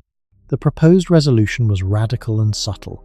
There is no contradiction, they argued, because no single observer can ever check both copies. An observer who stays outside sees the information smeared on the horizon and returned in the radiation. An observer who falls in sees it carried down with her, intact. No one can be in both places, no one can compare notes, and so the universe never actually presents anyone with a paradox. Reality once again turned out to depend on who was looking, and the rules quietly forbid the one experiment that would expose the seam. A crucial refinement came from a physicist named Don Page, who had been one of Hawking's own students. In 1993, Page asked a sharp question. Suppose information is preserved, then how, precisely, should the radiation coming off a black hole behave over its lifetime? He worked out the answer. For the first half of the black hole's life, the radiation would look thermal and featureless, exactly as Hawking had found, and no information could be read from it. But at the halfway point, something must change. The subtle correlations between the escaping particles would begin to carry the information out, and the apparent randomness of the radiation would begin, slowly, to resolve into a hidden order, until by the end everything that fell in had been returned. This turning point, and the curve that describes it, is now called the Page curve. It became the precise target that any successful resolution of the paradox would have to reproduce. If you could derive the Page curve from honest calculation, you would have shown that information escapes, and you would have won the war. Hawking, for a long time, was unconvinced. In 1997, he made his skepticism formal, in the way physicists sometimes do with a bet. He and Kip Thorne wagered against another physicist, John Preskill, that information really is destroyed in a black hole. The stakes were an encyclopedia, chosen by the winner, from which, as the terms noted with some irony, information can be freely retrieved. The encyclopedia was the whole point. It stood for the very thing they were arguing about, a body of information that Hawking claimed a black hole could annihilate, and Preskill insisted it could not. It is fair to ask why grown physicists spent more than 20 years arguing about the fate of information in an object no one can look inside, and the answer is that the stakes were never really about black holes. They were about whether the laws of physics are consistent with themselves. Quantum mechanics and general relativity are the two most thoroughly tested theories in the history of science. Each has been confirmed to staggering precision in its own domain, and neither has ever been caught making a wrong prediction. And yet, brought together at the horizon of a black hole, they seem to demand contradictory things. Quantum mechanics insisted the information must survive. General relativity insisted it must fall in and be destroyed at the singularity. Both could not be right, and if either had to be abandoned, the loss would reach far beyond black holes, into the foundations of all of physics. The black hole was simply the arena, the one place in the universe where the two great theories were forced into the same room and made to disagree in public. One thread of the argument makes the difficulty especially vivid. Quantum mechanics contains a strict prohibition, sometimes called the no-cloning rule, which forbids making a perfect copy of an unknown quantum state. This is not a practical limitation, but a deep law, too, woven into the structure of the theory. Now consider the astronaut again. If her information falls into the black hole with her, as relativity says, and also comes back out in the radiation, as quantum mechanics demands, then for a time it exists in two places at once, inside and outside, which is precisely the forbidden copy. This was the sharpest form of the paradox, and it is what the idea of complementarity was invented to dissolve, by insisting that no single observer could ever witness both copies, and so no one could ever catch the universe breaking its own rule. It was an uncomfortable resolution, because it asked physicists to accept that the answer to a simple question, is the information inside or outside, genuinely depends on where the person asking is standing.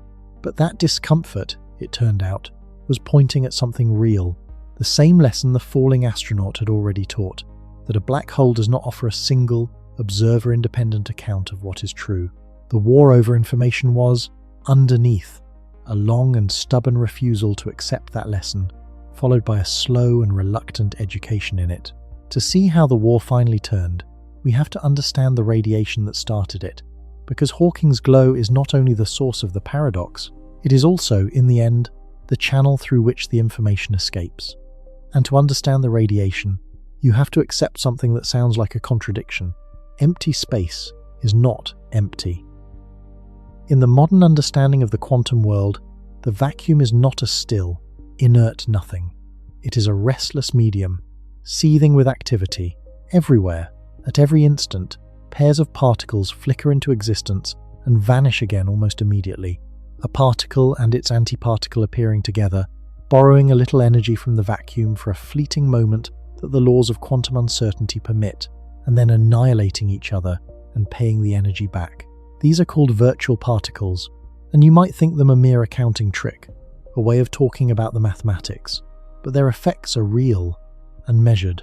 The energy levels of atoms are shifted very slightly by the constant churn of the vacuum, and that shift was measured with great precision as far back as 1947, confirming that empty space genuinely hums with this fleeting activity. The vacuum is a busy place. Hawking asked what happens to this endless flickering right at the edge of a black hole. Ordinarily, a virtual pair appears and annihilates in an instant, and the books are balanced, but at the horizon, something can go wrong for the pair, and wonderfully wrong for the black hole.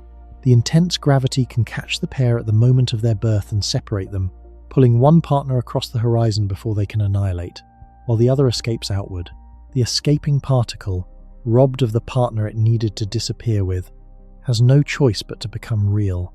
It flies off into space as an ordinary particle, carrying real energy, and that energy has to come from somewhere. It comes from the black hole itself, which loses a corresponding sliver of its mass to pay for the particle set loose at its edge. Do this endlessly, over the horizon of the whole black hole, and the object radiates a steady, faint stream of particles and slowly wastes away. The radiation has a temperature, and the temperature depends only on the mass. It runs backwards from ordinary intuition. The bigger the black hole, the colder it is. A black hole the mass of the Sun would have a temperature of about 60 billionths of a degree above absolute zero, far colder than the deepest cold of empty space. The giant at the center of our galaxy is colder still, so cold that the faint afterglow of the Big Bang, itself only a few degrees above absolute zero, washes over it like a furnace. This is why we will almost certainly never detect Hawking radiation from a real astrophysical black hole. Its glow is drowned, thousands of times over, by the background warmth of the universe. The radiation is a firm prediction of the physics, confirmed by many independent recalculations over the years, but for the black holes we actually observe, it is, in practice, unmeasurably faint. The evaporation is correspondingly slow, and the numbers are almost comic. A black hole, the mass of the Sun, would take on the order of 100 million trillion years to evaporate, a span so long that the current age of the universe, near 14 billion years, is not even a rounding error beside it. No black hole formed from a dying star has yet lost any meaningful fraction of its mass, and none will for an unfathomable stretch of time. Only much smaller black holes could evaporate quickly, and small black holes are hard to make.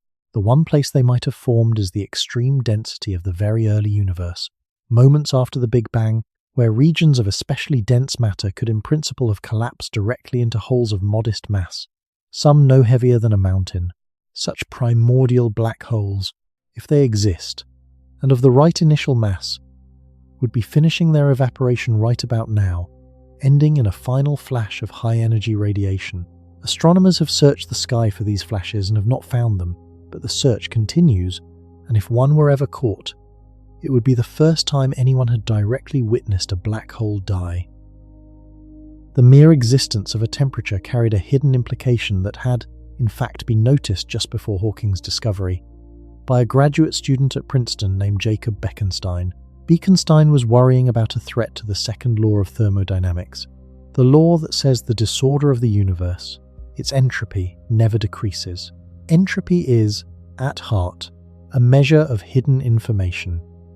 Of all the microscopic arrangements a system could be in that look the same from outside, Bekenstein imagined a simple, almost mischievous experiment. Take a box of hot gas, which has a good deal of entropy, and drop it into a black hole. The gas is gone, sealed behind the horizon. its entropy has vanished from the outside universe. The total entropy that anyone outside can account for has just gone down, and the second law, one of the most reliable statements in all of science, appears to have been broken. Bekenstein refused to accept that. He proposed that the black hole itself must carry entropy, and that this entropy must rise whenever anything falls in, by at least enough to make up for what was lost. The disorder is not destroyed, it is transferred to the black hole. And then he made a genuinely startling claim about where that entropy lives. He argued that the entropy of a black hole is proportional not to its volume, as it would be for any ordinary object, but to the area of its horizon, not the three-dimensional space inside, but the two-dimensional surface around it. This is a deeply strange idea, and it is worth pausing on how strange it is. For a box of gas, or a star, or any ordinary thing, the amount of hidden information scales with the volume, because the information is stored throughout the interior, in the positions and motions of countless particles filling the space. But Bekenstein was saying that for a black hole, the information is written on the boundary, one bit for roughly every tiny patch of horizon, and the interior does not add to the count at all. When Hawking, initially skeptical of Bekenstein's proposal, did his own calculation of the temperature, the two results locked together perfectly, and the exact relationship fell out. The entropy of a black hole is 1/4 of the area of its horizon, measured in the natural fundamental units of nature. The formula is now called the Bekenstein-Hawking entropy, carrying both their names, and it is one of the very few equations we possess that contains, all at once, the constants of gravity, of quantum mechanics, and of thermodynamics. It is a message from the undiscovered theory that unites them, and we have been trying to read it ever since. The number it yields is staggering. The entropy of a black hole dwarfs the entropy of the star that made it by an enormous factor. Pound for pound, a black hole is the most disordered, the most information-rich object that can exist. It holds the maximum possible information that can be packed into a region of that size. Nothing denser in information is physically possible, and that fact, the area law, carries a hint that would take another 20 years to unfold into one of the most radical ideas in physics. If everything a black hole hides is written on its two-dimensional surface, and if the interior volume adds nothing to the tally, then perhaps the interior is not fundamental at all. Perhaps the three-dimensional inside is somehow encoded in and generated by the two-dimensional boundary. Perhaps the black hole is telling us that a volume of space and everything in it can be fully described by information living on its surface, one dimension lower. When John Wheeler heard Bekenstein's original proposal, he is said to have told his student that the idea was crazy enough that it might just be right. He had a taste for such ideas, and this one, more than most, deserved it. When Hawking first presented this result, it was met not with applause but with something closer to disbelief. He announced it at a meeting near Oxford early in 1974, and the reaction in the room was frosty. The physicist chairing the session reportedly stood up afterward and declared the whole thing nonsense and cut the discussion short. The idea that a black hole, the very definition of an object from which nothing escapes, could nonetheless glow seemed on its face to be a contradiction. It took time and independent recalculation by many different physicists using many different methods before the result was accepted. That it survived all of that scrutiny is a large part of why it is trusted today, even though the radiation itself is far too faint ever to have been directly detected from a real black hole. It is one of the rare cases in physics of a prediction that is almost universally believed and has never been observed. Part of what gave the result its authority was that it turned out to be connected to a more general truth about the quantum vacuum, discovered soon afterward by the physicist William Unruh. Unruh showed that even in completely empty flat space, with no black hole anywhere near, an observer who accelerates fast enough will find themselves bathed in a warm glow of particles, while an observer moving steadily alongside sees nothing but empty vacuum. The temperature you measure, in other words, can depend on how you move. What looks like empty space to one observer looks like a warm bath of radiation to another. Hawking radiation is, in a sense, a gravitational cousin of this effect, since sitting still in a strong gravitational field is much like accelerating. The two results together drove home a lesson that keeps returning in this story. Even something as basic as whether space is empty or full of particles is not an absolute fact about the universe. It depends on the observer. The vacuum itself is relative. That hint became a principle. and the principle now goes by a name borrowed from a familiar piece of technology. A hologram is a flat sheet that, when lit correctly, throws up a fully three-dimensional image, complete with depth and parallax, so that you can look around the edges of an object that exists only as a pattern etched on a two-dimensional plate. All the information needed to build the three-dimensional scene is stored on the flat surface. The analogy is imperfect, as all analogies in physics are, but it captures the essential and disturbing idea that a growing number of physicists have come to take seriously. The number of independent things that can happen inside a region of space is set not by the volume of that region, but by the area of the surface that wraps around it. Consider how contrary to intuition this is. Imagine a box, and imagine counting all the distinct arrangements the contents could take. In every ordinary case, doubling the volume of the box vastly increases that count. Information lives in the room, throughout the room, and a bigger room holds more of it. But the black hole says otherwise. For it, the count of possibilities grows with the surface, not the volume. It is as though the third dimension, the depth of the box, is not fully real, not fundamental, but is instead reconstructed, projected, from data inscribed on the walls. The physicist who dared to raise this from a curiosity about black holes into a claim about the whole of physics was Gerard T. Hooft, the Dutch theorist, in 1993. He had already won a Nobel Prize for entirely different work on the forces inside the atomic nucleus, and he was one of those to whom the loss of information in black holes felt intolerable. He reasoned that if a black hole stores its information on its surface, then perhaps every region of space does, that any patch of the universe can be completely described by information living on its boundary, at the density of about 1 bit for every small square of area. He called it the holographic principle. Leonard Susskind, fresh from the Black Hole War, seized on the idea and developed it with characteristic force, arguing that the whole three-dimensional world of our experience might be, in some precise sense, a projection of information encoded on a distant lower-dimensional surface. It was a breathtaking claim, and for several years it remained just that, a claim, beautiful and unprovable, floating without a firm mathematical anchor. The anchor arrived in 1997 from a young Argentine physicist named Juan Maldacena, and it is by some measures the single most influential idea in theoretical physics of the past 30 years. Maldacena found a precise, workable example of the holographic principle in action. He described two apparently completely different theories and showed that they were, secretly, the same theory in two disguises.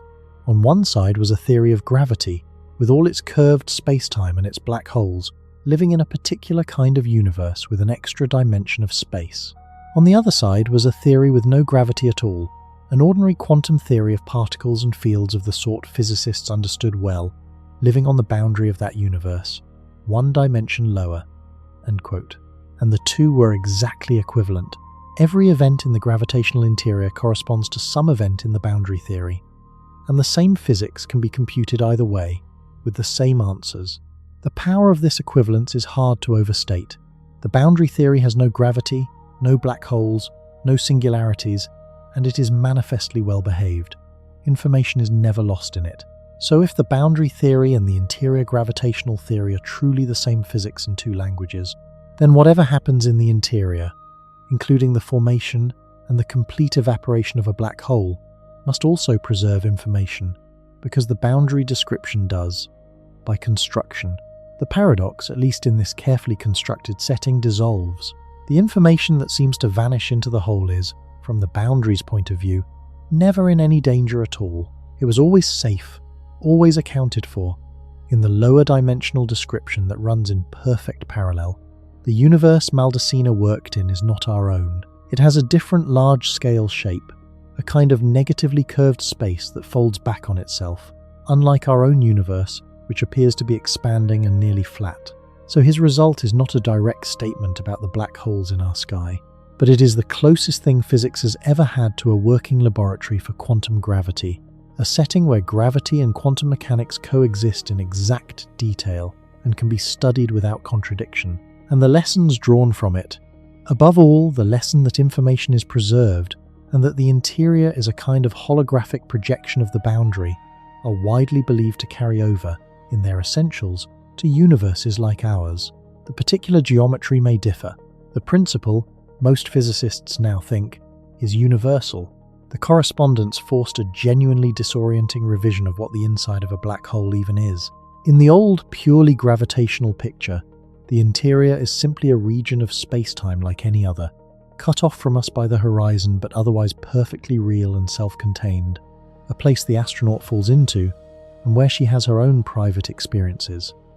In the holographic picture, the interior is not an independent place at all. It is encoded in the state of the boundary.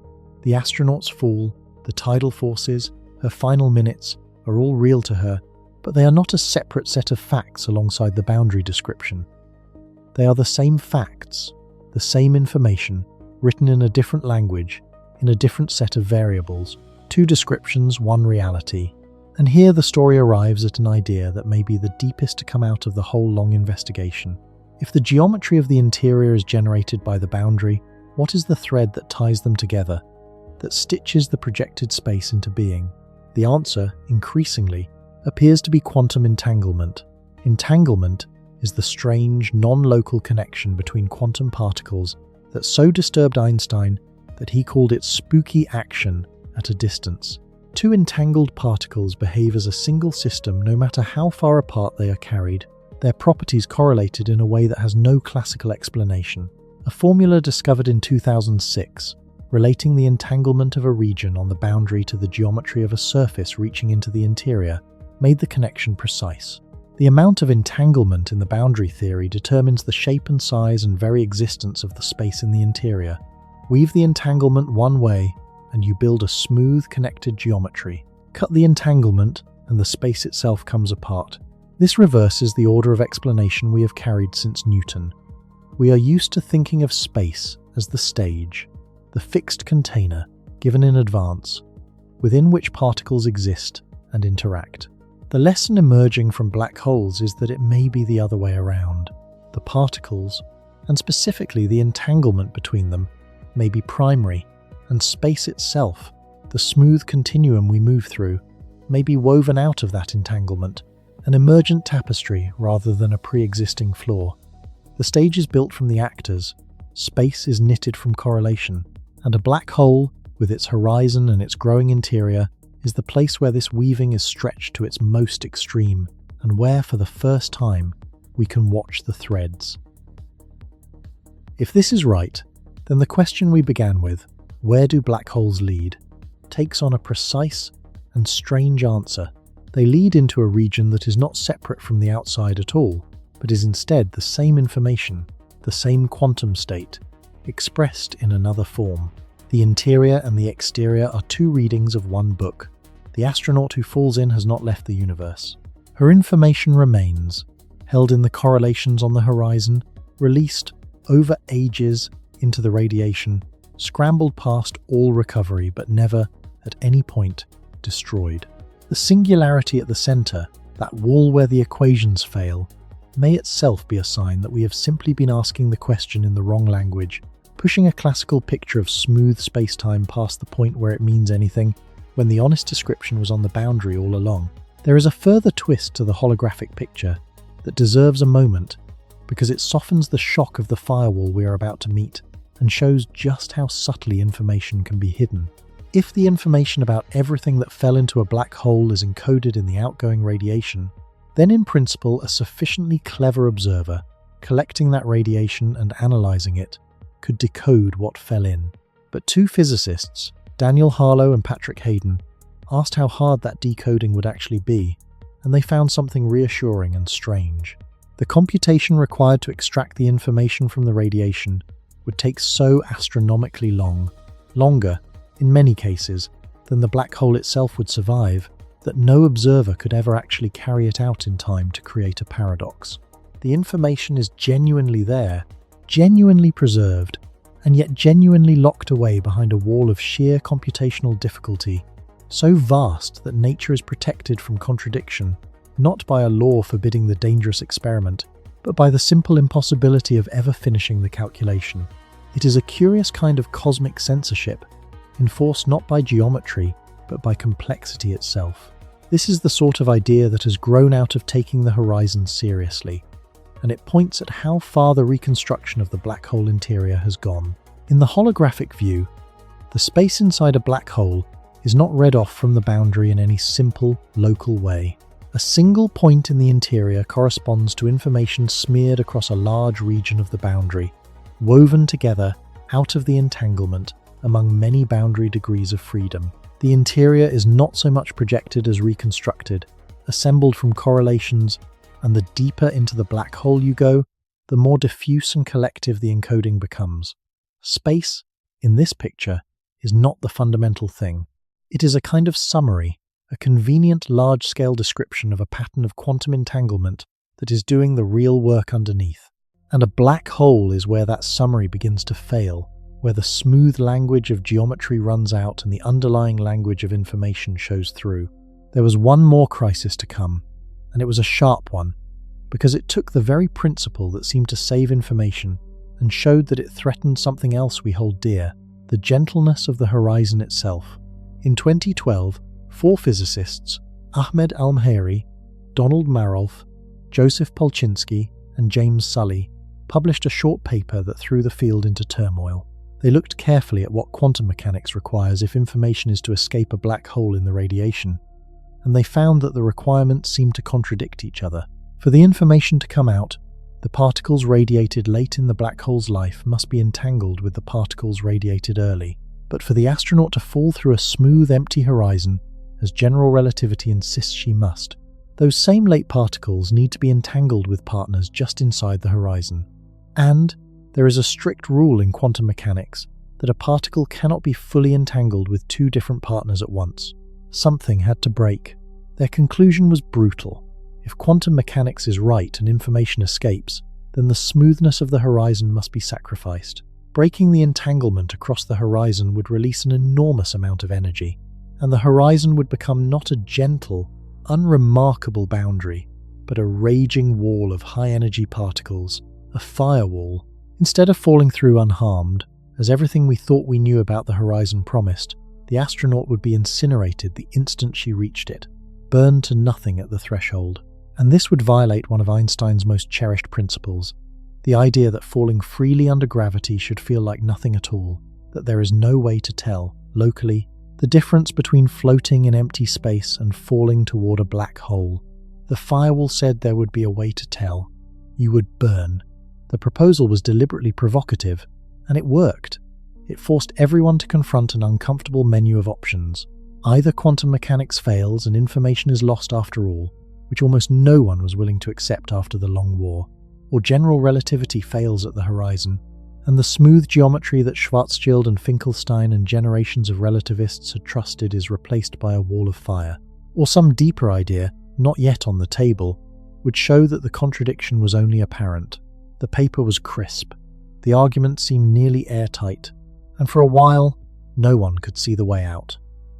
If you believed in the preservation of information, and you believed in the smoothness of the horizon, you had a genuine problem. The most influential response came the following year, in 2013, and it came from 2 of the architects of the holographic revolution, Juan Maldacena and Leonard Susskind. Their answer was as elegant as it was audacious, and it tied together threads we have been following all night. They proposed that the firewall does not form because the inside and the outside of the black hole are not truly separate systems that must fight over their entanglement. They are connected, and the connection is built out of the entanglement itself.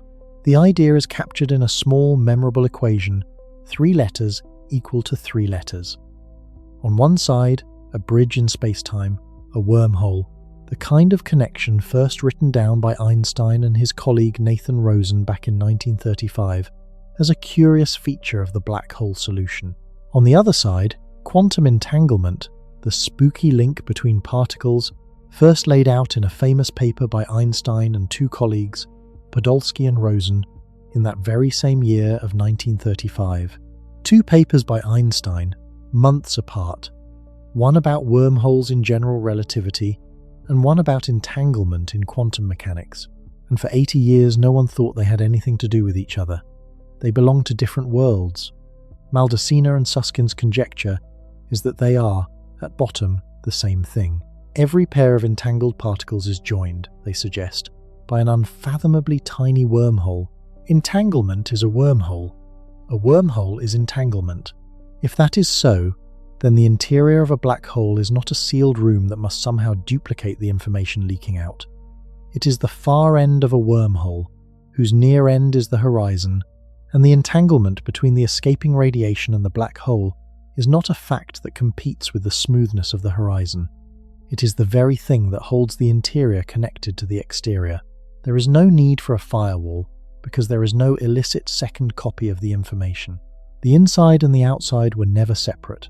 They are two mouths of a single bridge, and the astronaut who falls through the horizon is simply passing into the throat of that bridge, along a path that was always continuous with the outside world. The conjecture is not proven, and it may never be tested directly, because the wormholes it describes are hidden behind horizons or far too small ever to probe. But it has reshaped how physicists think, because it unifies the two great and stubbornly separate theories of the 20th century in a single startling stroke. For 100 years, general relativity has ruled the very large, the curving of space-time, the orbits of worlds, the expansion of the cosmos, and quantum mechanics has ruled the very small, the flicker of particles, the correlations of entangled pairs, and the two have refused to be reconciled, speaking incompatible mathematical languages and colliding, always, precisely at the horizon of a black hole. This idea suggests that the collision is a mirage, that gravity and entanglement are not two things, but one thing seen twice, that the geometry of space-time is quite literally woven out of quantum correlation, and the event horizon, far from being the place where physics breaks down, is the place where the deepest unity of physics briefly shows through. In the years since, the picture has continued to sharpen, and the tide has turned decisively toward the preservation of information. In 2019 and 2020, using tools drawn from holography, physicists managed for the first time to derive the page curve, that precise signature of escaping information. From honest calculation in simplified models, the curve came out exactly as Page had predicted decades earlier. The apparent randomness of the radiation resolves, past the halfway point, into a hidden order that carries the information back out. Unitarity survives, and in 2017, 3 physicists showed that under very special conditions, a wormhole could even be made briefly traversable, that a signal could in principle be sent through, an idea that a few years later inspired an attempt to model a simple version of such a wormhole on a quantum computer. That experiment, reported in 2022, did not create a real hole in space-time, and its authors were careful to say so, but it modelled the mathematics of one closely enough to spark both excitement and sharp debate about what, exactly, had been demonstrated. The argument over how to interpret it is still going on, which is itself a sign of how young and unsettled this territory is. The frontier is alive and contested, exactly as a healthy frontier should be. As for Hawking, he conceded. In July of 2004, at a conference in Dublin, he stood before his colleagues and announced that he had changed his mind. He now believed that information is preserved in black hole evaporation, that it escapes, scrambled and disguised, in the radiation.